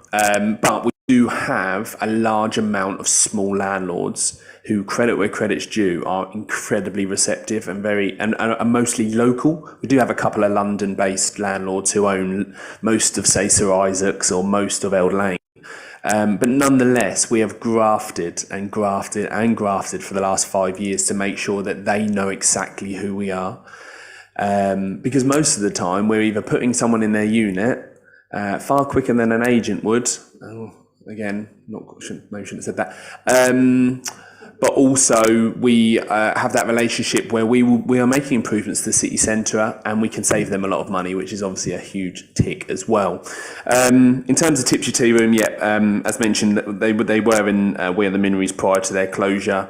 Interestingly, Chris Noonan is on our place board, an exceptional character, incredibly talented, and she said a very great company. I will email him tonight and I will ask him why he's not in the city centre, because I don't know the answer, but we would absolutely love them. There'd be a huge add to the city centre. And then last of all, thinking in the background around the social element for the city centre, for me, there is no single thing that any partner or stakeholder can do solely to impact them improvements. For me, and one thing I'm incredibly proud of in my job in Colchester over the last 5 years is seeing incredible partnership working, but also acknowledging disagreements and putting them to a side, and seeing things such as the Levelling Up Fund, the Towns deal, and other improvements to car parks. David often gets a phone call from me and moaning, and then by the end of the phone call we're on the same wavelength. And for me, that's where I see most of the social changes happening. I think 50% of that will also happen organically, where I was with the hospital the other week, and they were looking around. They wanted a mental health hub in the city centre. They're now looking as an alliance, and also in terms of a health board, around they integrate themselves outside of their hospital space into local places. So again, I think that will naturally happen. But for me, and hopefully none of the businesses are listening right now, we've got to become a place where people feel a relationship, and you're going to be fed up of me saying it, but feel a pride of place. If you can't achieve that, it doesn't matter how many millions you input into the city centre to try and change that, it just will not happen. And that is something that is not current in culture at the moment. We don't have a pride of place in the city centre from our residents, and we've got to do a lot to work on that. And that's starting with a youth board that we're about to launch to make sure youth are impacting in all of our changes moving forward. Hopefully that's answered your last question. If not, I will be more than happy to pick it up separate on an email. No, it didn't, because I asked how we raise revenues and you didn't talk about it once. But yeah, let's pick it up separately. Thank you. Karen Turnbull. Yeah. In terms of raising revenues, I think it is taking Sam's point on the next level. It's about creating loyalty, so that you get that frequency of it, and a destination of choice, so that people choose to spend their time, precious time here, and as well as money. And so that would be revenues for business. In terms of our role, if you like, it's about applying for funding as it comes through, as the opportunity presents itself, and being ready with the evidence, and being nimble enough to get the applications in. And so, and bringing forward interesting things like Jumbo. It's Jumbo's 140th anniversary today of when it opened, and I was lucky enough to go up last week and see its plans for its transformation into a visitor attraction, and a facility for local people as well. And so you get that pride in place. And I think there's been many millions invested in buildings, but what hasn't happened is that investment in the public realm. And so you need everything to come forward together so that you can foster that pride in place. And I think the revenues then will follow on from that loyalty and reputation and image of Colchester amongst visitors, amongst local people, and hopefully help its competitive position. Because if people, more and more footfall means that businesses want to come here. That's where you get that virtuous circle of inward investment, because businesses want to be where the people are. Does that answer?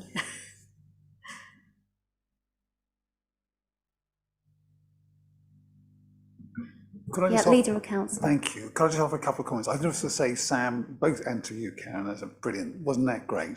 You know, we've had quality work tonight, and I know, Sam, you've had to produce this for others, but nonetheless, your knowledge and your understanding of it, and the way you delivered it, and Karen too, is brilliant. And I say this because the policy panel was a place that we agreed we'd try to make, well, we have a proper quality of conversation ourselves as members. We go away understanding more about our city, understanding more about the forces that work within it, and perhaps more positive ourselves as people who represent this great place. A couple of observations, and I do have a question if I might. A couple of observations I offer is that pride in place is sometimes of a moment, and we absolutely are on a moment. Now, when we had that independent review by the LGA, they said, walking down the city centre and coming back saying, we're going to book ourselves into coming back to Colchester as individuals. Why? Not because we've given them a nice cup of tea, because it's genuinely, because they come from different places, they saw it with the fresh eyes. And I think many of us do understand that people who've moved into the city have a different view from those who've had to endure sometimes the changes in terms of, infrastructure and its pressures, but also changes to what they knew, understood, and sometimes like better than they have now. But we're on the cusp of something great. That was the phrase, and we really are. I think we got to, I'll end the observations, Chair, in a moment. We've got to use that marketing. Part of the presentation today was about marketing the whole of the city. I take the points I've made earlier, and that is absolutely the way I choose to describe it in the way that was mentioned by Leslie, is the multi-centre place. And the university, that's a town in its own right that increasingly will have to and wants to live much more synchronistically with the rest of the city. So we've got extraordinary opportunities in many dimensions. We've just got to play our part as a council. I don't think it's a lack of resources going to make the difference in terms of our pressures on our budgets. That is obviously a challenge. Together, and this is the one point of partnership we need to keep stressing, together we've got huge opportunities if we keep working together.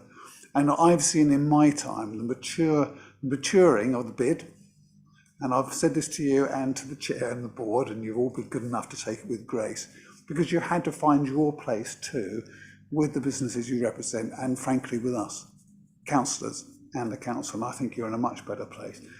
Our differences are resolved much faster. We find it really does matter, and common ground is found swiftly.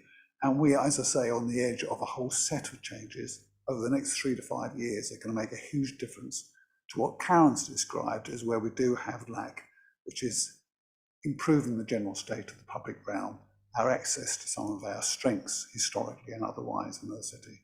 My question to Sam, simply put, is you've got us all here, Sam, and it's a private moment. Is there anything that you would want to say that you do need from us, courtesies to one side, that we're not doing with you? Thanks. Good question. For me, it is not necessarily around the processes and the paperwork in the background, because I will be completely honest with you, that is where the bid comes in, and our businesses will not have the time to read that stuff. For me, it's the talk and it's the front to demonstrate, which we all know in the room, is that this council is pro-business and knows a space for retail. And I think for me, that's the language that I would ask is continued. Because as I said, 95% of our businesses are micro enterprise. They're often in their store at 8 a.m. They leave their store at 8 p.m. They don't read the news. All they'll see is Facebook about someone bad mouthing their shop or the city centre, and it can be quite a downward place. But I know from my relationships with yourself and others in the council that this council is pro-business, that it is supporting ourselves in the city centre. And for me, it's just to elevate that. So how is it that the council are being pro-business and communicating that more?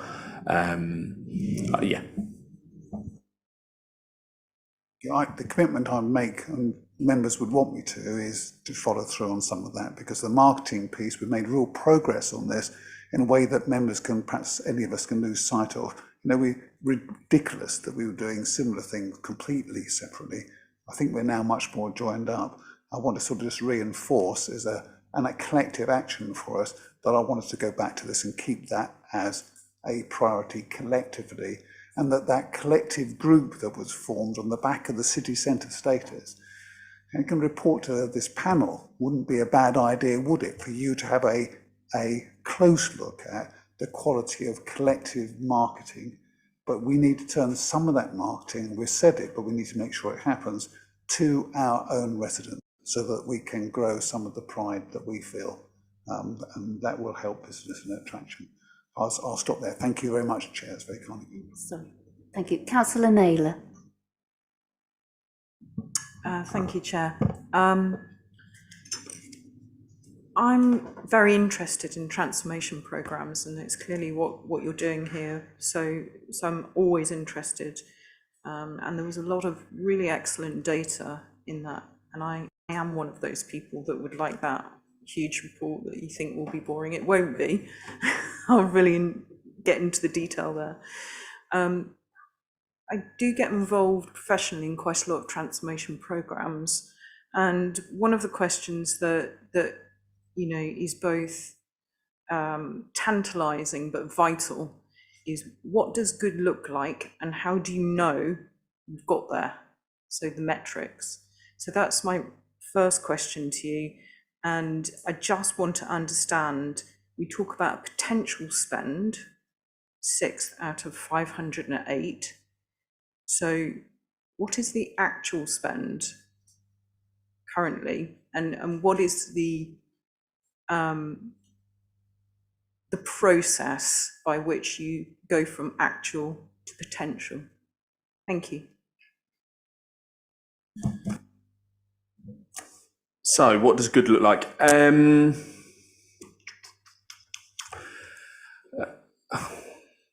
I guess for me, and our businesses, it's incredibly short term. Us, in the nature of the business improvement districts, we're incredibly fluid, and we are purposely trying to be fluid because of the ever-changing crisis, etc. We will always set KPIs and understanding what good and bad looks like on independent projects. An example being the soapbox rally we delivered last weekend, or the Christmas campaign, which will focus on footfall and sales.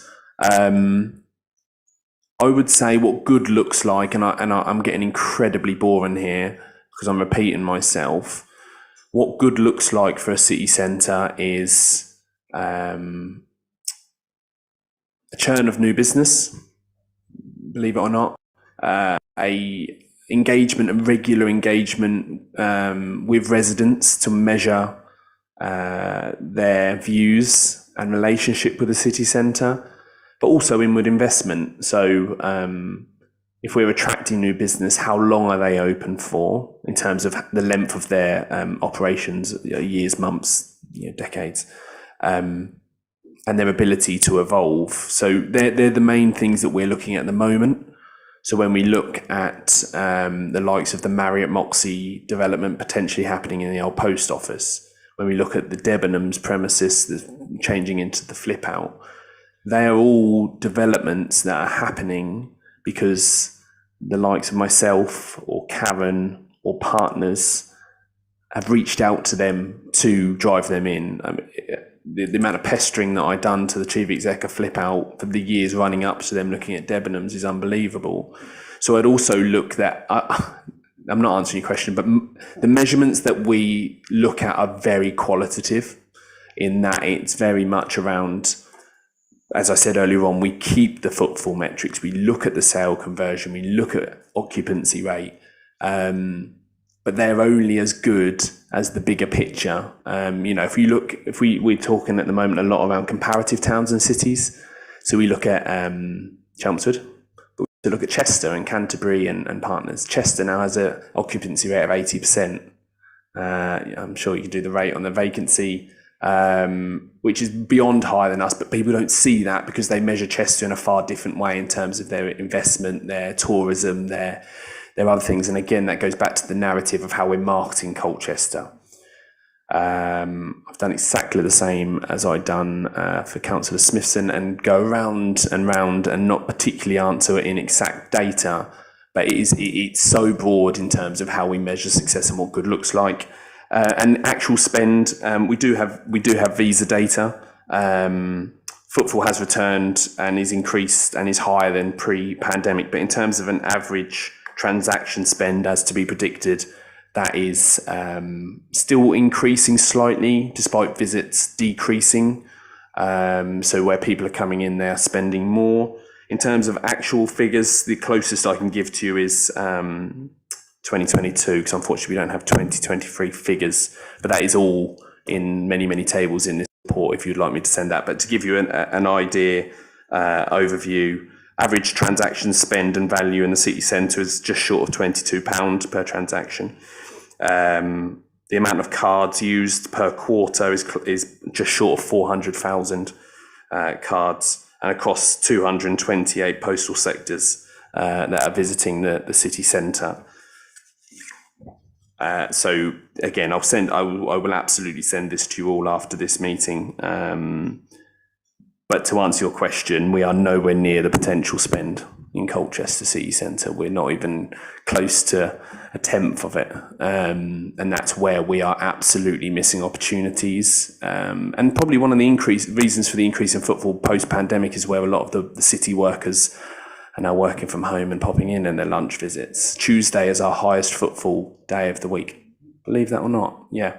And that's largely down to college and the Tuesday, Wednesday, Thursday workers in the office, you know, and off on the Monday and Tuesday, or work from home the Monday and Thursday, Friday, sorry. So it's all in there, and hopefully that data will help you more. Thank you. That's very interesting. I'm a glutton for detail, and I quite like quantitative. So if you do have any quantitative, I'm happy to have an email if it's not in there. Thank you. Thank you. Councillor Young. Yeah, just a sort of statement and then perhaps a question. I guess it's obvious that when the town is busy, it's when there's events going on. So I presume you do some sort of data collection around what the spend is around Eco Festival, Invasion, Colchester and all of that. So if we're not reaching the potential of what, you know, you would hope to reach, is there some way we can look at some of those events to actually draw those kind of the big spenders in somehow? And the question I have is around crime in the town centre and shop workers, and what evidence you have, or, you know, what do you get fed back to you around that? Because we've had quite a spate of antisocial behaviour in the town. I've sort of witnessed some of the gangs or groups of young people myself and their activities. So how is that impacting? So interestingly, we've just completed our analysis of Soapbox Valley on the 17th September. And of all the survey responses we had across businesses, not only on the high street, but across the whole city centre, the poorest performance of any respondent was a 10% increase on like year on year, as high as 70% increase on income like for like year on year, which was really interesting. And as you said, events like Invasion and Soapbox and the Christmas light switch on have clear economic benefits. And we are continuing that. And from a bid perspective, we are absolutely investing in the right events and not diluting it through tons and tons of small events that don't have that reach.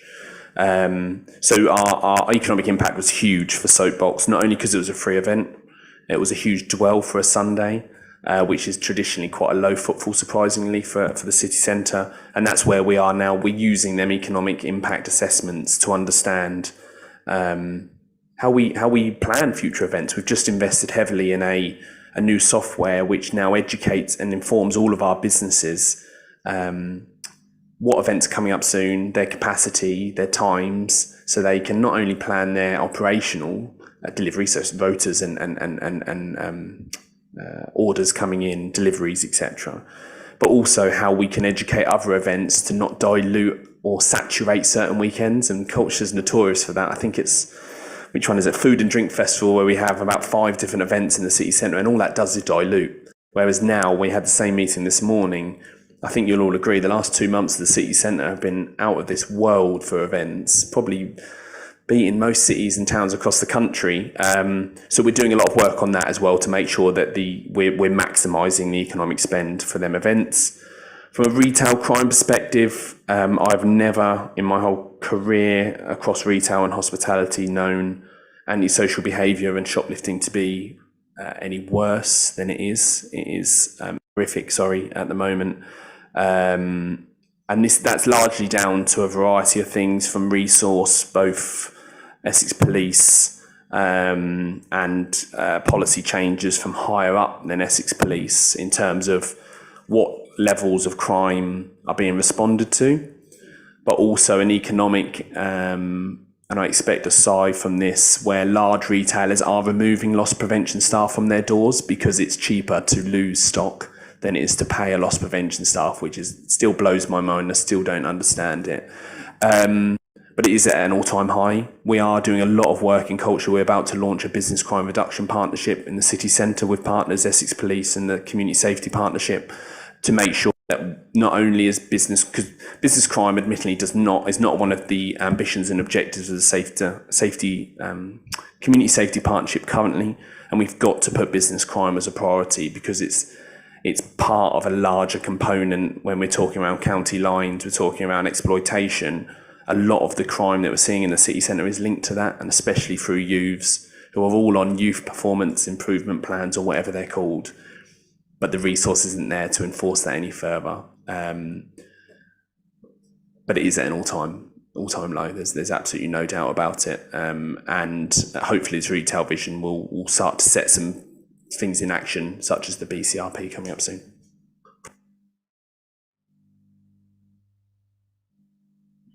I think I'd like to ask a question, as other panel members have had a chance to. And I wondered if you could say something about any work that's done to enable retail and investment to cater for different parts of the population. For example, you talked earlier about CareTech and about the ageing population. And I'm just conscious, particularly when you have diffuse spreads of different areas of retail around the city, in terms of not just in the centre, sometimes it can be harder for people who don't drive, and that's often older people, to access those. And just in terms of educating retailers and people who come in around things like having dementia-friendly opportunities, I just know from seeing, I think it was recent census data, that we have got quite an ageing population in Colchester and North Essex. So if you've got any information, that would be interesting. So actually, a result of our leisure recovery strategy and board that is chaired by Steve Mannix of the Mercury Theatre, but funded by the bid, we are actually just about to undertake an accessibility audit of the city centre to absolutely identify the gaps. As a Roman city, we have huge gaps. We have been through recent high-level training with a lot of our staff in relation to purple, dementia training, but also all levels of neurodiversity challenges for the city centre. And actually, it's never been higher on the agenda for nationals, which is often the hardest to get into because of the natural structure of nationals. From an independent perspective, we're continuing that training from free mental health training for our staff across the city centre, right through to the levels of training that I mentioned. And hopefully that accessibility audit will give us some home truths that we can absolutely prioritise soon. From a transport perspective, again, this has probably been many conversations on the phone between me and David around how we get that measurement right of giving residents and consumers as many options as possible to get into the city centre, and not being always driven around cost and convenience. And for me, this is where I see the rapid transit scheme being crucial. And we recently had an economic assessment done on reduction of traffic, such as removal of car parks. And that stipulated itself the need and the importance of the rapid transit scheme coming into the city centre. And we're going through a huge scheme as well, not only for consumers, but with employers at the moment, around how we make Colchester far more accessible for employees.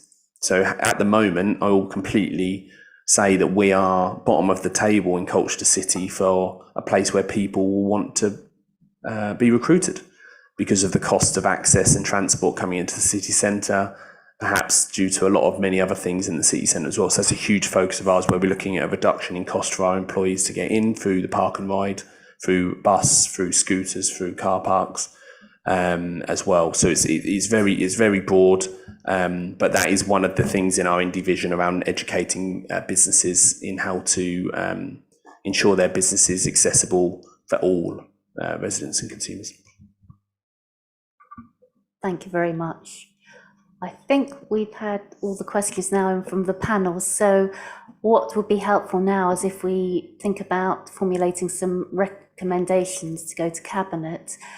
And I think, is it right, Rose, we've got, maybe if we talk about a couple broad ones first of all, and then perhaps come to ideas mentioned by Councillor Scott and Councillor Smithson. So I think, Rosa, we think there's a couple around in terms of receiving marketing reports and then also supporting with communications to residents. Would that be right? Yes, so I've taken a note from the leader actually mentioning maybe a follow-up from the marketing task and finish group or whatever the name of that group is at the time. I'm not sure the timing of that, and obviously we'll take that offline and agree that, but if that could be a recommendation for the panel back to Cabinet, that's included in a future programme of this panel. And then the second one, again, the leader mentioned a commitment from the council and supporting our Colchester bid on the positive communications or some wording around that. So there were the notes that I've taken, but obviously the panel can suggest the more appropriate wording. Be helpful. Does the panel want to have some input into those, or do they cross over anything that you were going to bring up, Councillor Scott Whittle or Councillor Smithson? Councillor Young. Yeah, I mean, I was a bit concerned that David is suggesting things that are going to be referred to himself. So that seems a bit odd to me, Rosa, but there you go.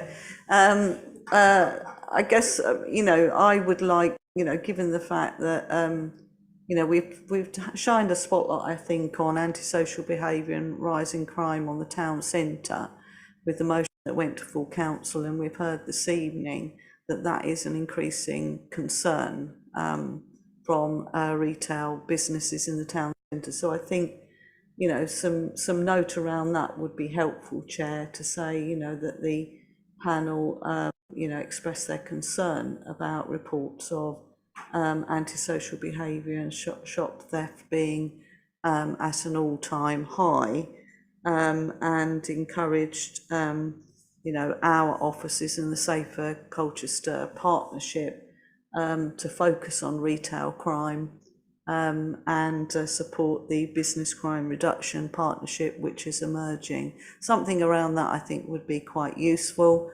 I'm a bit sort of mystified, I think, around the issues around Stanway, because I think what we've heard is a presentation from the Business Improvement District, which is around town centre retail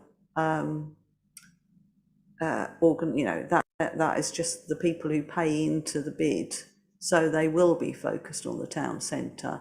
I'm not sure whether Councillor Scott Boutel is trying to make a recommendation to our economic development team, but I think there needs to be some clarity about what is being asked for there. Councillor Smithson. Thank you, Chair. So if we look at this and break it down, so we've had two presentations this evening. The first was around the inward investment and city centre marketing strategy, and then the second presentation was the future of the retail vision. The future of retail vision was for information only. There were to be no recommendations made from that, which perhaps we should reconsider. And then the city centre marketing and inward investment does ask for recommendations to Cabinet. I think I would say that the retail, my recommendation to Cabinet for retail vision would be to broaden its scope so that it does not focus on the city centre. Retail vision is much bigger than the city centre. And then if I'm looking at the city centre marketing and inward investment, I think the leader makes some good points around making sure we use appropriate language and the way that the council, what's the word I'm looking for, presents itself and its pride. just reading back through the paper that's been presented to us, and whilst the presentations are very, very helpful, we're asked to make recommendations based on this paper. The key thing that stands out to me is Colchester's offer. Colchester's offer just seems to have been lost in this completely, and I think Sam said himself that, you know, we've got a lot of offers. Yeah, I'm a great one for 3-word slogans, obviously.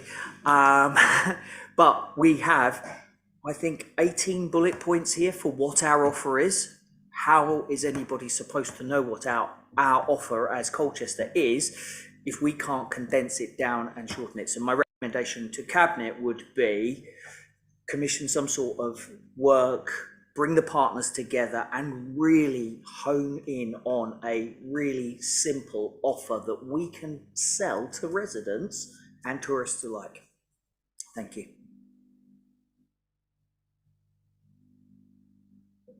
Owen. Yes, just a quick one to Chair. On any items here, if agenda items don't have potential recommendations noted to them, the panel's still empowered to make recommendations to Cabinet on those items, even if nothing's actually formally said on those items. Thank you for the clarification.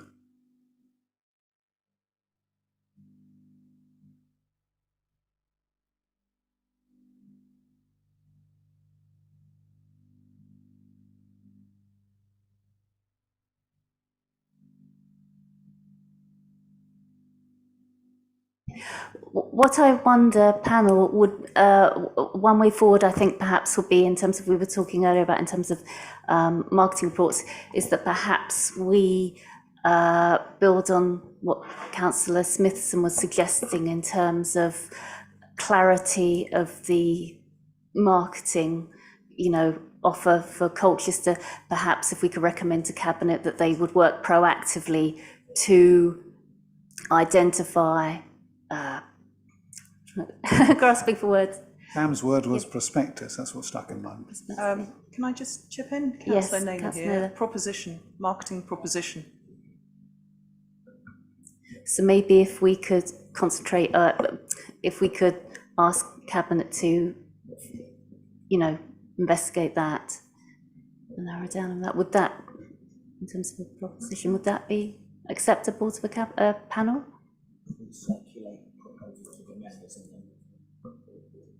Okay. The proposed wording is that, Chair, if you're happy for me to write up the wording and then we can tweak as. Thank you. Councillor Scott Patel, can I just check? Yeah, Anything? I'm sorry, my ears are losing the will to live because the Bluetooth keeps dropping, and so I'm hearing bits and then I'm losing bits.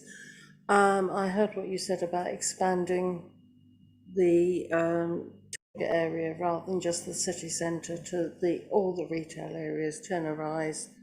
And does that also include the investment? I mean, I get the bid is for the town centre and it is all the businesses working together, but I also want to say that I picked up on what Julie was saying about retail crime, and it's not just the town centre. You know, if we've got a retail area, I'm sure Turner Rise is the same. I look at the crime sheets and it's retail for my patch. So I just wondered if we can. Sorry, just to put my 10 pence worth in on this one. With some of the groups that I'm going to, we do have some police presence in those, so like the neighbourhood groups, and we speak about this quite a lot. There has been an increase linked to the cost of living, so it will actually peak as well outside of the cost of living payments coming through from the government. It's also then linking into other things like addiction issues and bits and pieces like that, how people get their fix and how what's going on socio-economically is then having an effect on crime rates, especially within the retail sector. Thank you.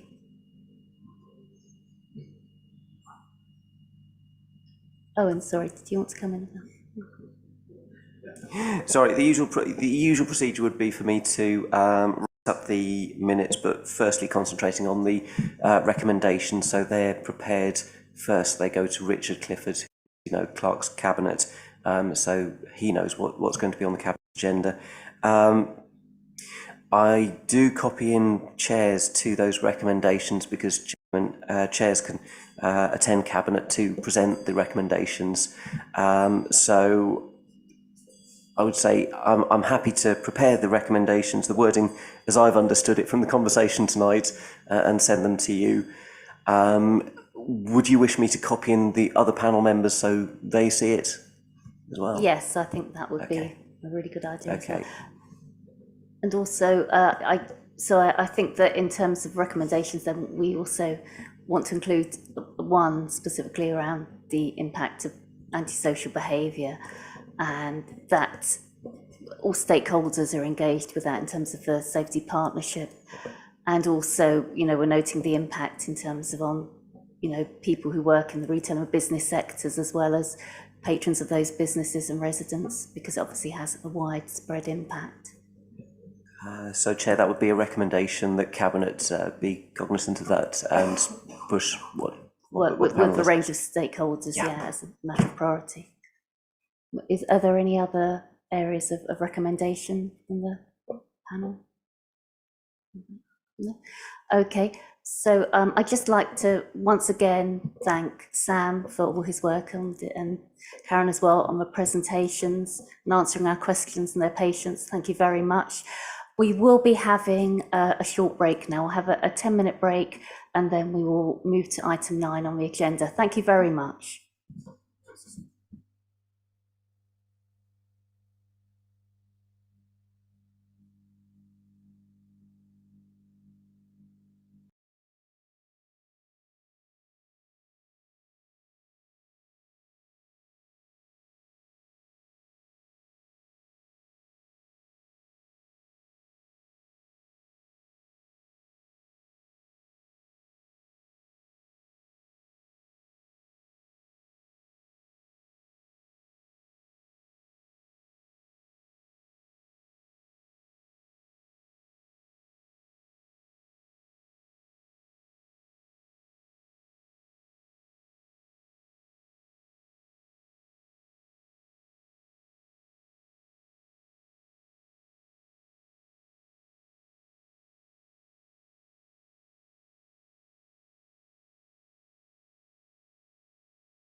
Okay, thank you, everybody. Thank you for colleagues waiting to present next item. I think we will benefit from a short break.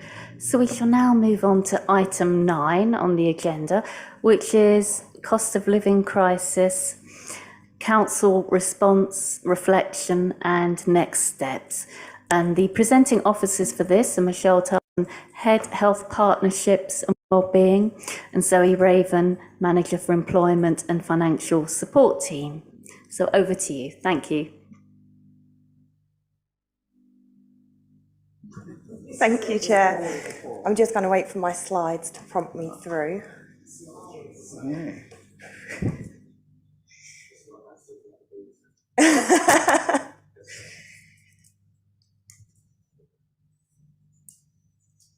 So anyway, I just want to thank you all for having us back. We were last here a year ago, and it was in anticipation of what was going to happen over the winter months and how that was going to affect our residents and what we were going to do to support them. A lot of it was if, buts and maybes, because we just didn't know what was going to happen. And we were very, very fortunate that we had quite a mild winter. So that did help. It was still extremely tough. I will run through what happened from that meeting, the figures, the facts, who we helped, what we did. I will give you an idea of where we visited, and we'll give you an idea of what comes next and the challenges that we're going to face. So if I have the next slide, please. So I don't think it's any shock when I say how fortunate we are in Colchester to have the employment and financial support team sitting separately to our revenue and benefits team, and also sitting in connection with our communities team. This allows us to give a more holistic approach to helping our residents and what they're facing. It gives us time to identify the proximate cause of hardship, and then also give that holistic approach and wraparound service to everyone that we see. The journey doesn't stop with us. We see how we can continue it and get everyone the help that they need. We have got some changes coming up in the team. So this is how we stand at the moment. So we've moved into health partnerships and wellbeing. That sits with communities, which really benefits us. Also sits with the Sem and Creme. And then we also have Scott, who deals a lot with alliance work and rights reports. So we get a lot of information from him as well, which is fantastic. There's myself and Ros, and then we have financial support officers. They're our frontline staff. They answer our calls, respond to our emails. They also deliver any discretionary funds that we have. We have just had a post vacated, which obviously will not be filling between now and at least April. We have community employment support officers. These work really, really closely with the job centre. Within the last year, from August last year to July this year, over 1,000 more people in Colchester moved from legacy benefit to universal credit, or took up universal credit as an extra income into the property. So by having officers there, we get the opportunity to have access to work coaches, look into their journals, get quicker answers. The customers don't get much from calling the DWP, so they come to us and we will help them. There will also be a change to welfare benefit system going forward. They're going to try and push and encourage more people into employment rather than relying on welfare benefits. So we can't lose this employment part of the team going forward, because it will become more beneficial. They overcome the barriers to employment. Why can't someone work? What's preventing them? That could be down to debt, arrears, childcare, lack of information or knowing where to go, or it could be writing the CV, interview skill techniques, and then volunteering opportunities for people who can't commit to a full contract. We then have welfare benefit specialists. This has gone from 3 full-time equivalents in the last year down to just 1. So this has caused, it was 2.4, not quite 3. But this is what's putting the extra pressure on the team. So our community employment support officers, they will be helping out with the welfare aspect. We've had to drop the fact that we can do DLA applications purely because there's so many other organisations within Colchester that will help with children's applications. But Marta will see the process through from application all the way through to mandatory reconsideration, appeals and tribunals. An appeal on average takes 3 to 5 hours to write and the submission to be completed.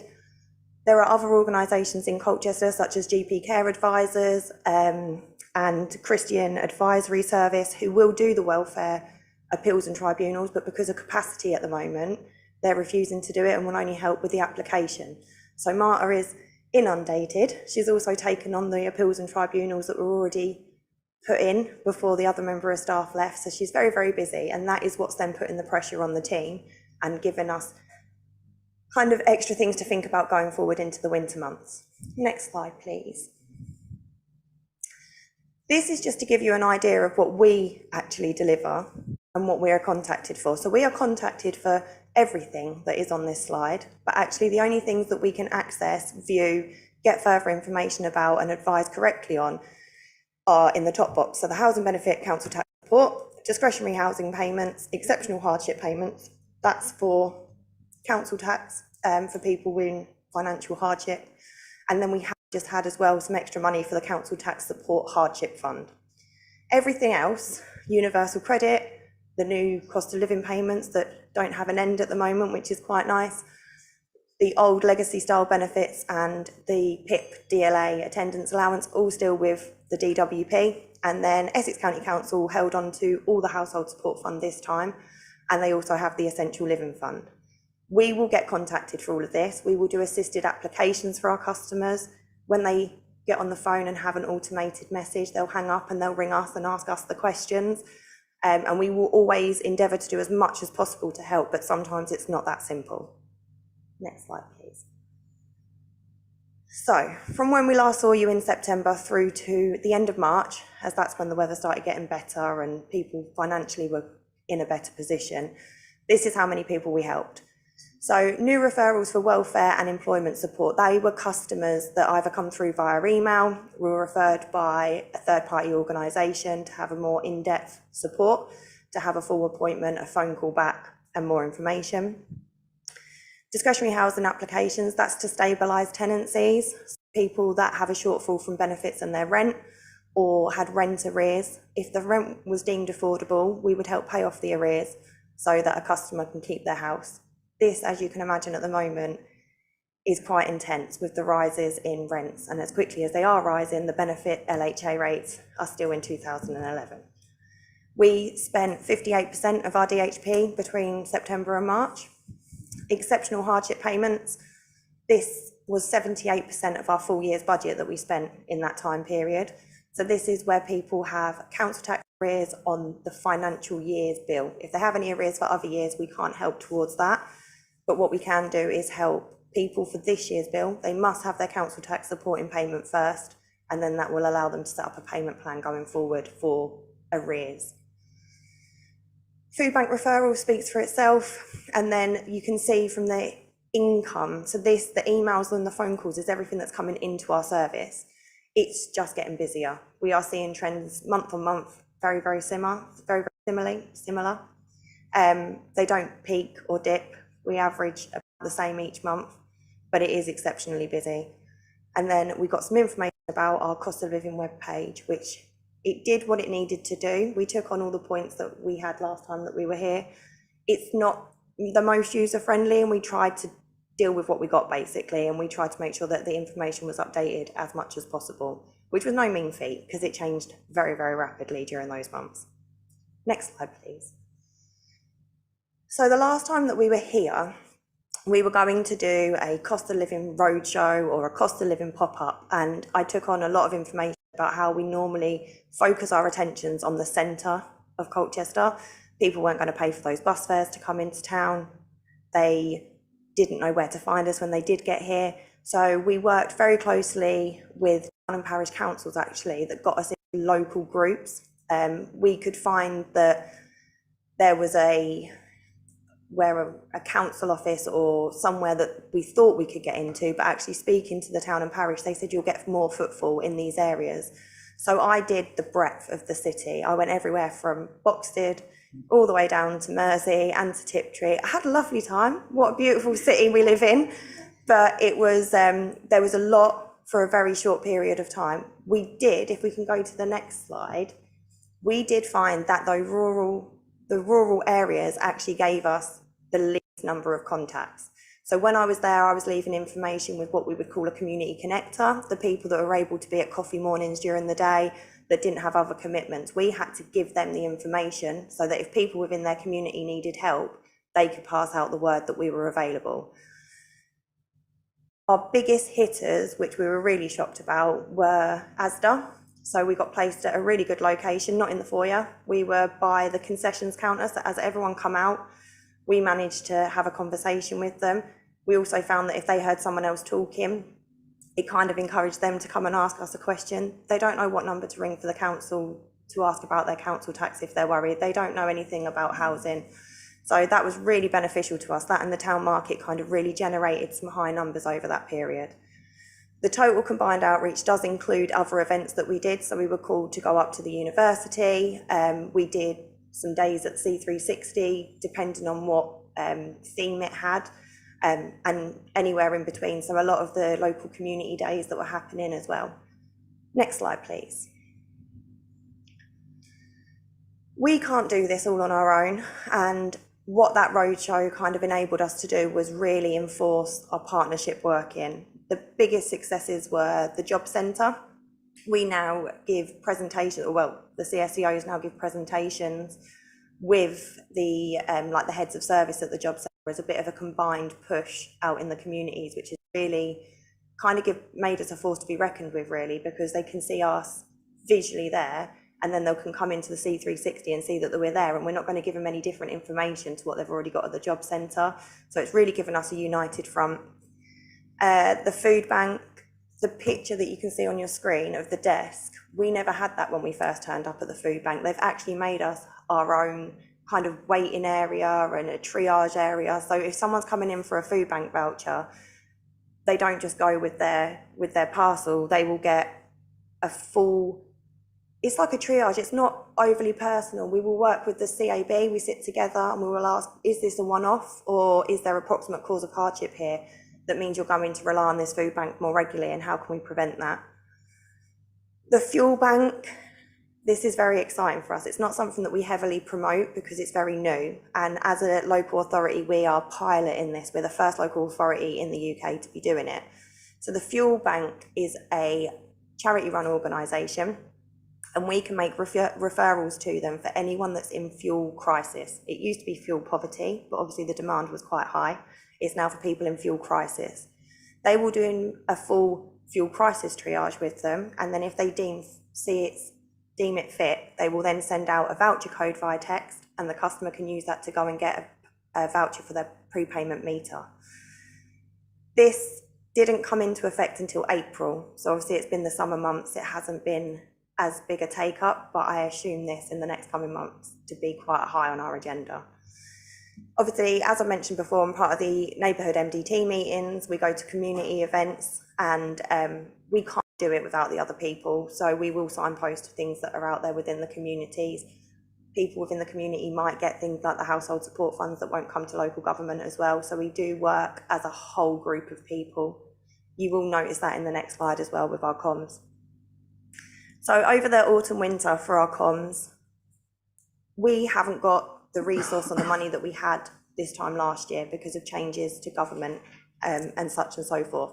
So we're going to work with our comms team and share what other community groups have to offer and show that we are working as that partnership, and also do some more promotion of things like pension credits, council tax support, maybe like a different benefit each week. People might not need it themselves, but the people that are not on social media, their mums, their aunts, their uncles, the neighbour, may benefit from it if they can then tell them. We're going to relaunch the One Colchester cost of living video, which you'll see on the next slide. And then our leaflets were left in all of our outreach locations and topped up. Because we are refocusing our outreach for the coming months due to staff resources, we are using other members of the council to take those leaflets out for us. So our digital access support team, Keith, who is going out doing some energy efficiency grants kind of promotion, and also if you wanted any, more than welcome to get me to bring them out to you. You can get them to the residents the most, because we won't be going out to the likes of Tiptree, Mersey, things like that. So please let me know if you have any way you can put them in your awards, or if you've just got them in your back pocket to give out when people do need help. Next slide, please. I'm hoping this works. Technology is not my strength, but this is the video that we launched last year. So if it works, what if we click in the? I got to say, I can assure you it's a wonderful video. It can be viewed on our website as well. It's still on if you go on the cost of living residents first link, it's on one of the first pages. I promise you, I input it as a link. I tested it. I did test it. It's fine. It saves us all 5 minutes, but it really focuses on getting people out of the cold, getting them into the warm, welcoming with the warm. Sorry, I got distracted. Welcoming with the warm spaces, kind of saying that we are here to help, but also we're here as part of a One Colchester approach. We have put our number on it because our phone lines are manned 9 till 5, but we do know where those referrals can go to as well. It's great, I promise. Next slide, please. So these are our next steps. This has been brought to you as the second instalment of the cost of living update, but we need to embed this now as business as usual. A lot of the things that we are doing, we have been doing for years, but it has just been highlighted because of what's happened to the economy. So we want to change this to reducing the financial inequalities, and that's how we will refer to it now going forward. Winter resilience, like I said, we're coming into that stage again. We don't know what it's going to look like. We have reduced staff for it this time. So how can we work in partnership? What are going to be our priorities and how we can do it as seamlessly as possible so the customer still gets the same quality of service from us? We are going to have to reduce and refocus our outreach, but using the figures that we had from last year, we will hopefully be able to target that in the right places and where we're needed. We will be supporting people on resettlement schemes, the asylum seekers and refugees. We have a plan to hopefully have them set up. So once their status comes through, they've already tried volunteering opportunities. They have a CV ready to go. They've found English courses. They know what's available. They're already on the housing list, or they're good to press that button, or we're going to get their application for universal credit in.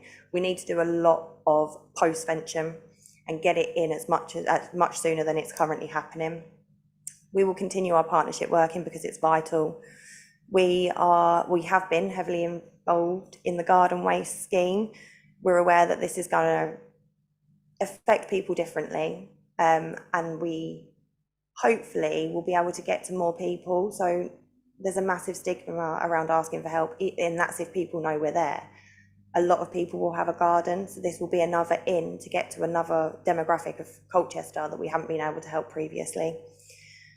We will continue our updates to town and parish councils. That has been a really beneficial relationship, getting us into the heart of communities and seeing what the trends of hardship is in that area.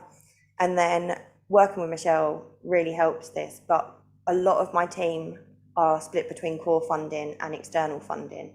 So we will always have to be looking for opportunities to get the funding into the team to retain what we've got. We, like I said, luckily Michelle does work with different pots of money that we can look and see if we can take advantage of, which is really helping us, but it's something that we have to be really mindful of going forward. As I said before, we're very lucky to have this service, but we don't want it to become a luxury. We want it to be vital to the support we can give our residents. They're at the heart of every decision that we do. The team's very well established. It's a more mature team. A lot of the advice we give is from lived experience, so we can empathise and really try and help our customers. The next slide is the final slide. This is the example of how one call can change someone's life. So a pension age resident gave us a call, and no one rings us and says, "Hi, I'm having a great day today." They always ring us in crisis or pre-crisis. So her husband was in a care home, and at the time of the call, he was actually in hospital. She couldn't pay her bills. She was struggling with the house. She also had to pay for part of his care because they did have the house, and was in quite a pickle. So the officer that took this call discussed her finances, could see that there wasn't any council tax support in payment, and there wasn't any pension credit in payment either. We did assisted applications for both of those benefits on a Tuesday, and by Friday she had the decision. She had £2,000 backdated pension credit in her bank straight away. She had a backdated payment of council tax support, so there was a credit on her council tax bill. She also had a backdated award of housing benefit, which put her rent account in credit as well. So we also established that she didn't have to pay for a TV licence anymore. Every little helps when you've got no money. But the worry that we took off of her and the relief that she had meant that when she went to bed that night, she could actually go to sleep and just worry about her husband and put all her love and energy into her husband rather than how she was going to get through the next day and spin every plate. We just held some of those plates for her. This is one example, and we might do this 5, 6, 7, 8 times a day. And my team act like it's nothing. This come up in a meeting because they just said, oh, this is what we did. And Michelle went, this is amazing. But it just becomes the norm for them. They are incredible. I know I'm biased, but I'm so thankful to have the right people in the right places, making the best decisions and supporting our residents in the best way. That is the last slide, and I'm happy to take any questions. Thanks ever so much. And can I just say thanks on behalf of us all for all the work you and also all the team members do, because it's so important. And I know how difficult the work can be, especially for frontline workers. So I think we all really appreciate that. If you can pass on our thanks. Councillor Young. Thanks very much, Chair. Yeah, I mean, I'd applaud that. Yeah, doing a fantastic job. I suppose it's important for us as a panel to hear and reflect back to Cabinet, concerned to hear you're down to one welfare benefit support officer. And we've just heard a really incredible story about the life-changing work that you do. So, you know, I'd want to make some recommendation back to Cabinet that is monitored, and if there needs to be additional capacity, that is looked at. We know we've got a recruitment freeze, but we need to have the right people in the right places, and if that means that people are not getting life-changing support that they need, that just creates additional burden on other parts of the public sector going forward. So I kind of put that in as a recommendation, actually, because that does seem particularly low, because we've always had more than one welfare benefit support officer in the City Council, and before that the Borough Council, so that is very light. You talked about the leaflets that you've got available. If you've got a digital copy and you could send that out to us, then that would be really helpful, because we can share that on our own Facebook pages and maybe put it in our ward newsletters, which will help. As you say, we're going into the winter months now, so it's the time when people will start to worry about fuel bills. Zoe, do you want to come back on that? My fault entirely. 2 bits that I did miss out. With the welfare benefit specialist, it is a tie, and I really appreciate you saying what you did. So just to reflect, between the team before the changes, they've had financial gains of £548,000 year to date, which is all the extra benefits that are now coming into Colchester because of this team. I am getting the community support employment officers training at the beginning of December. That's just when the next course is, so that they will be fully aware of how to fill in the application forms, which should take a little bit of pressure off of Martha, so she can then look at the appeals and the tribunals and the harder cases. So we have got a plan for now, so they will be trained up and hopefully be able to help with some of the work. They just will have to spread it between that and their employment work. Councillor Young. Can I come back briefly? I think we need to quantify, realise that when you make that kind of difference to an individual's life, and they're now getting pension credit, and she'll have far more money to spend, that actually helps our economy, because, you know, hopefully she'll be able to go out and spend more money in the town centre. Hope she doesn't get on the train and go to Stratford, but but you know, it does make a big difference. And I know, you know, from my own experience, when my mum got pension credit, it was life-changing, and you know, I can remember it clearly. She hadn't had it before. Also, if I can cut in as well, I mean, with pension credit, it's so important, because even if you don't get a huge amount of pension credit, a small amount will passport you to other benefits as well, savings. So it's really important to encourage people to apply and proceed with that, isn't it, as well? We also find, and this is a generalisation before I say it, that that part of our demographic don't want any help. We have to kind of force them to take it.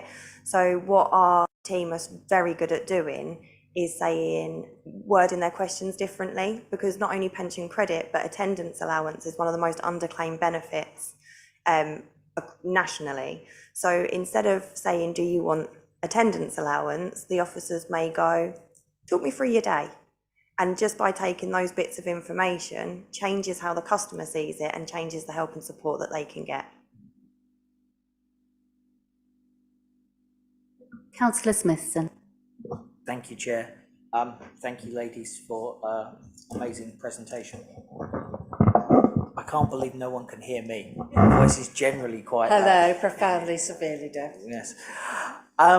There's a table on page 27 of the report, which was one of your slides, around statistics. You said that was the number of people that have been helped. Is that individually, or is there an element where someone might have been referred to the food bank and had a hardship payment? So I'm trying to understand the actual number of people we've helped.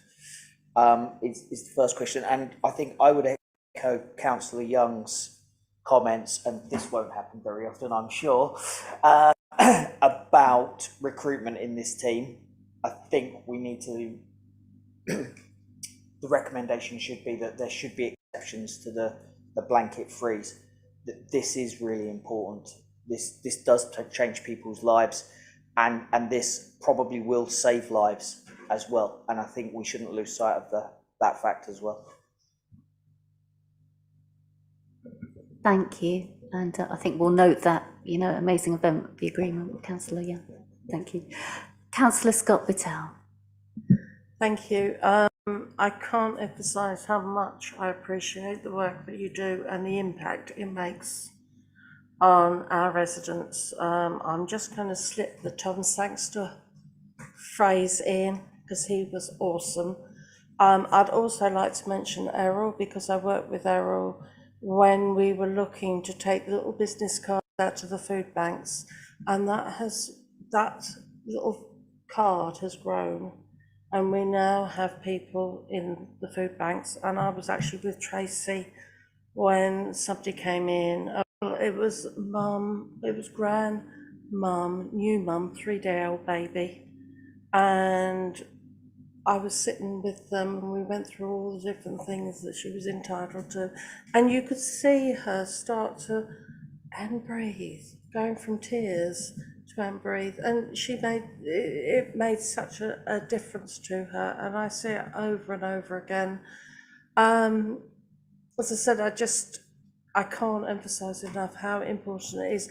And the other thing I say, because when I'm talking to the food bank and I'm making a referral, I will pick up on things that they say to me, and we always try and make it so that they can see Tracy, because they might be entitled to something or they might not. And even if they're not, at least they know they haven't got that I wonder, but it's delivered in a very nice way. Zoe. Just coming back to a number of things there, the numbers could be duplicated solely because, so if someone has got employment help, for example, the employment officer will then see if they need a food bank voucher. We could unpick the data.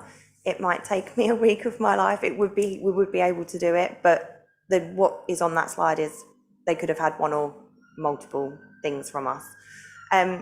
Recruitment, I really appreciate you bringing it up and being supportive of it. Just from our point of view about how tricky it can be is, one, it's a job where we need to make sure that the welfare of our staff is looked after. We need to have some really strong people doing this job, which you can't put on a job accountability statement. So we have to make sure we get the right people. It's intense, and we need to make sure they're looked after. But number two, for example, welfare benefits. This is one step behind a welfare lawyer, not getting the pay that a welfare lawyer would do, but doing a very similar role. So to take someone on, we have a lot of fixed term contracts. To take someone on for a short period. So with Tom leaving, for example, in the middle of the summer, he was pursuing his own thing. It was a really difficult decision for him to leave, but he left in the summer. To recruit now until April is really tricky, because we will need to make sure they've got all the training, that they are aware of the level of work they're about to take on. Even for a year, it works, but it is something that we have to be mindful of when we're looking at contracts and recruitment. In terms of the food bank, they are now getting calls asking if our officers are there. That's how vital that relationship has been. And it did start as just people getting a card in the parcel. What we are finding more of at the food bank is the U&Is going up there. It's not the type of clientele that everyone assumed it to be 2-3 years ago, even pre-COVID. It's people whose car is on finance, but they've gone on maternity and their income has changed, but their rent's gone up. It's the people with 2 jobs, but they're minimum wage or 0-hour contracts. It's people with mortgages and they can't fall behind, so that all their money is going into that, so they now can't feed their kids. The type of people that they're now seeing is intense. They're also doing a lot of work for people with no access to public funds, no recourse to public funds. There's a lot of students in our area that come here on a student visa, which means we can't help them with benefits. The most we can do is get them a food parcel or use community groups. They also did a lot of work with people here from Ukraine, people who are here seeking asylum or on resettlement schemes. So amazingly, like I said, Michelle does have access to certain funding pots, and we have been able to donate £15,000 to the food bank that can't be used for recruitment or anything like that. It's from our resettlement schemes, Ukrainian and resettlement schemes, because of all that money that they've already spent out to help those people. So we try to reimburse them and give them a little bit for the coming months as well.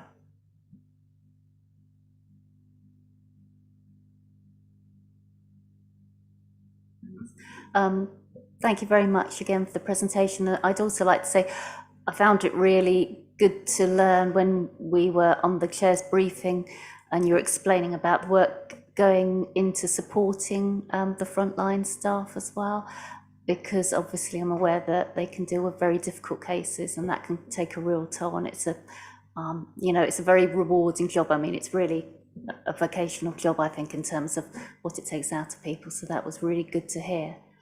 I don't think we've got any more speakers. So I think in terms of recommendations, I think what I'm hearing from panel members is that we want to recommend to Cabinet that adequate and, filling vacant posts is a priority in this team, because it can impact on other services and council services if people fall behind or aren't supported. And it can also, as we were discussing, impact economic growth and things if people have got the right income, and it also protects our health service. So I think that's a key recommendation. And secondly, perhaps I know that Councillor Young was talking about us being sent copies of leaflets or information we can put out. I'm thinking specifically because you said that you're going to be more targeted just because of resourcing in terms of road shows and that sort of thing. So also to recommend perhaps that your team are able to provide councillors, by email with resources ahead of time, ahead of winter, maybe outlining some of the things that you can help with that are more of a background, like the fuel vouchers, things that we can't give out directly ourselves, to make us aware. That would be really helpful for those that aren't policy panel. What do panel members think? Does that cover general view? Michelle, sorry. Thank you. Just as kind of summary at the end then, absolutely we'll share with all members the video, so you can then cascade that wherever you want to. We'll make sure you've got access to the leaflets, both digitally and paper if you want them. We'll share all the initiatives we can with you. We'll also do that to town and parish councils, as we did last year. That's also shared with all our partners, so they can do that for their clients, customers, also their staff. And this obviously is for our staff as well. Our staff are our residents, they're the same people, so we make sure they're supported. I would also say that, as Zoe has alluded to, we have fingers in many pies of funding. And we are very hopeful that we can have some external investment because other partners see the benefit of the work that Zoe and her team do as well. That's the video. I thought it's on the link and you're right. There you go. It's magic. Well done, Councillor Young. And also, just from me, really, I know you probably already know this, but Zoe manages her team spectacularly well. It's a really, really difficult area. And we are looking at every option to retrain and make sure, because it's so important you have the right people doing this work. You can't just train anybody to do it. And Zoe and Ros, the two managers in this area, are exceptional. And I think as a council, we're really lucky to have them. Thank you. Leader, would you like to? I kept my remarks to the close, so I won't be accused of influencing what might come to me. Although that it's appropriate, I think, to signal a welcome for what's coming from the panel. I just want to do that. Right? So I look forward to hearing it, however it's expressed. And of course, I hear the central messaging. Just want to say we know each other well, don't we? So apart from missing you, when I was collecting my hedgehog pellets, in Pets R, other adverts are available. But I just want to say a couple of things might be helpful for members around the table. Most important is that we did place an extra emphasis on this deliberately a year ago because we recognise the circumstances.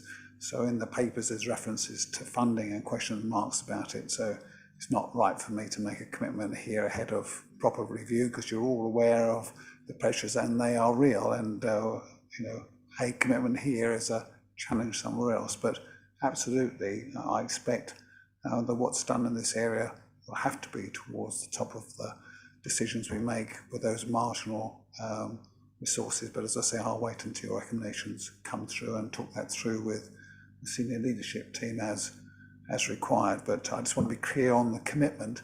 The other thing is a point about flexibility. So we've actually had an exchange today, haven't we, around refugees and funding streams. So a little bit of assurance that we're absolutely alive to the fact there are some flexibilities and the team have been given the authority and the encouragement to go and use them. I'd rather recover funds rather than miss opportunities to help people. Just hope that's helpful.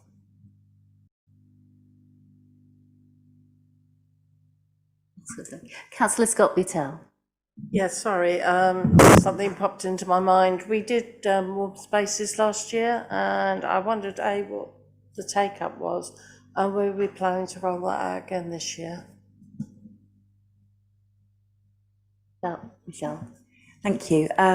It's hard to know the take-up because they weren't actually council properties and premises. So what we did was we worked with Community 360 to actually identify where the community areas were, map them, advertise them. So I haven't got any data about the usage, but certainly we're just now in talks with Community 360 to update that map. We believe most of their locations will be open again, but absolutely that's refocus. And Tom and the team are working the Community 360 now to update that. That'll be on the website and all the publicity. And again, we'll share that with you. Do you want to come back in or is that okay, Leslie? Sorry, do you want to come back or does that answer everything? No, it was just something that popped in my head and I know that some people are looking at doing it again. So I just wanted to make sure that the support was there. I knew it would be really deep down. I just needed it confirmed, so thank you. Zoe, did you want to come back in? This is the final thing for me, I promise. It just keeps coming. I just wanted to make you aware that the figures that we presented today, we can't compare them to previous years. So this time last year, we were going through COVID and this team delivered all the COVID payments, the £500 payments when people couldn't go to work. So this time next year, if this is the fire that we're fighting, we should be able to compare the data year on year to what we did and how the resource affected what we were able to achieve.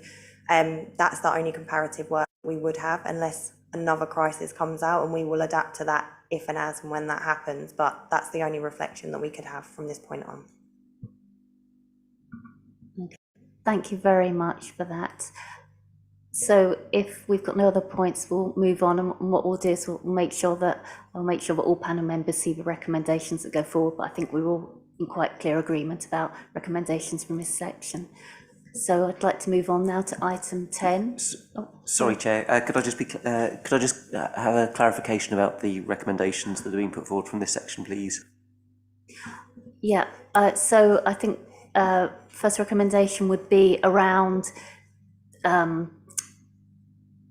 ensuring that there is sufficient staffing and that the posts are filled to support the work, as that supports residents.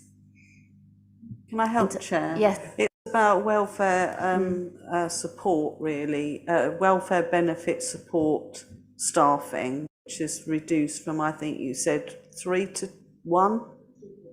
2.4 to 1, which we're noting our concerns and asking the Cabinet to reflect on that. That's great, thank you, Councillor. Yes, I've got that along with wording mindful of the effects that the negative effects to the council's finances and to individuals if they don't get that support. So I'll add that in as well. I also have a recommendation regarding the work of the team and the services offered and circulating those details to all councillors. But I think we've got that covered already, Yeah. Chair.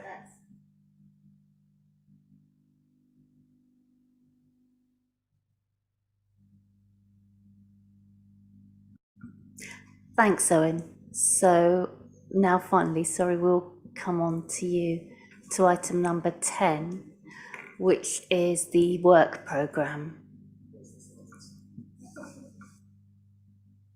I have a 40-slide PowerPoint for this item, so members might want to get... No, I can assure you I've got nothing to add to the work programme item as it stands there, except members may have noticed that I erroneously left 4.3 in, which should have been removed for this item, which was a bit to explain why 2 items weren't added to the work programme, but we received that last time, sorry. Thanks very much.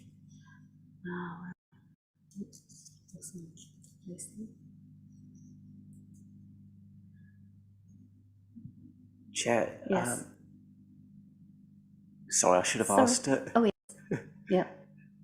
I should have asked if any members have any questions. Feel free to ask. Councillor Young. Yeah, we would do, it said to be confirmed on the town deal and levelling up fund. So when is that going to be rescheduled? Yes, apologies. I'd hope nobody had spotted those. The 2 TBC items there have been confirmed. So the town deal one, I need to double check and then add it into the work programme with the chair and the group lead's approval. I need to follow that up with some colleagues to see when that can be scheduled. The Future of Leisure, Sports and Leisure Strategy, apologies, as far as I know, is on for the 29th of November.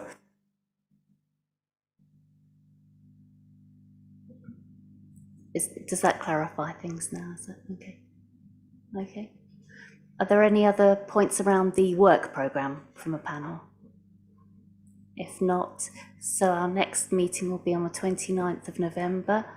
And I'd just like to thank everybody for their time this evening, all the officers and those who came to present to us, the leader who came and gave his time, all the panel members for putting a lot of time and effort into discussion. I know that many people have had a full day at work or other responsibilities, so I'd just like to thank everybody for their contributions, and I'd like to bring the meeting to a close. Thank you very much. Thank you, Chair.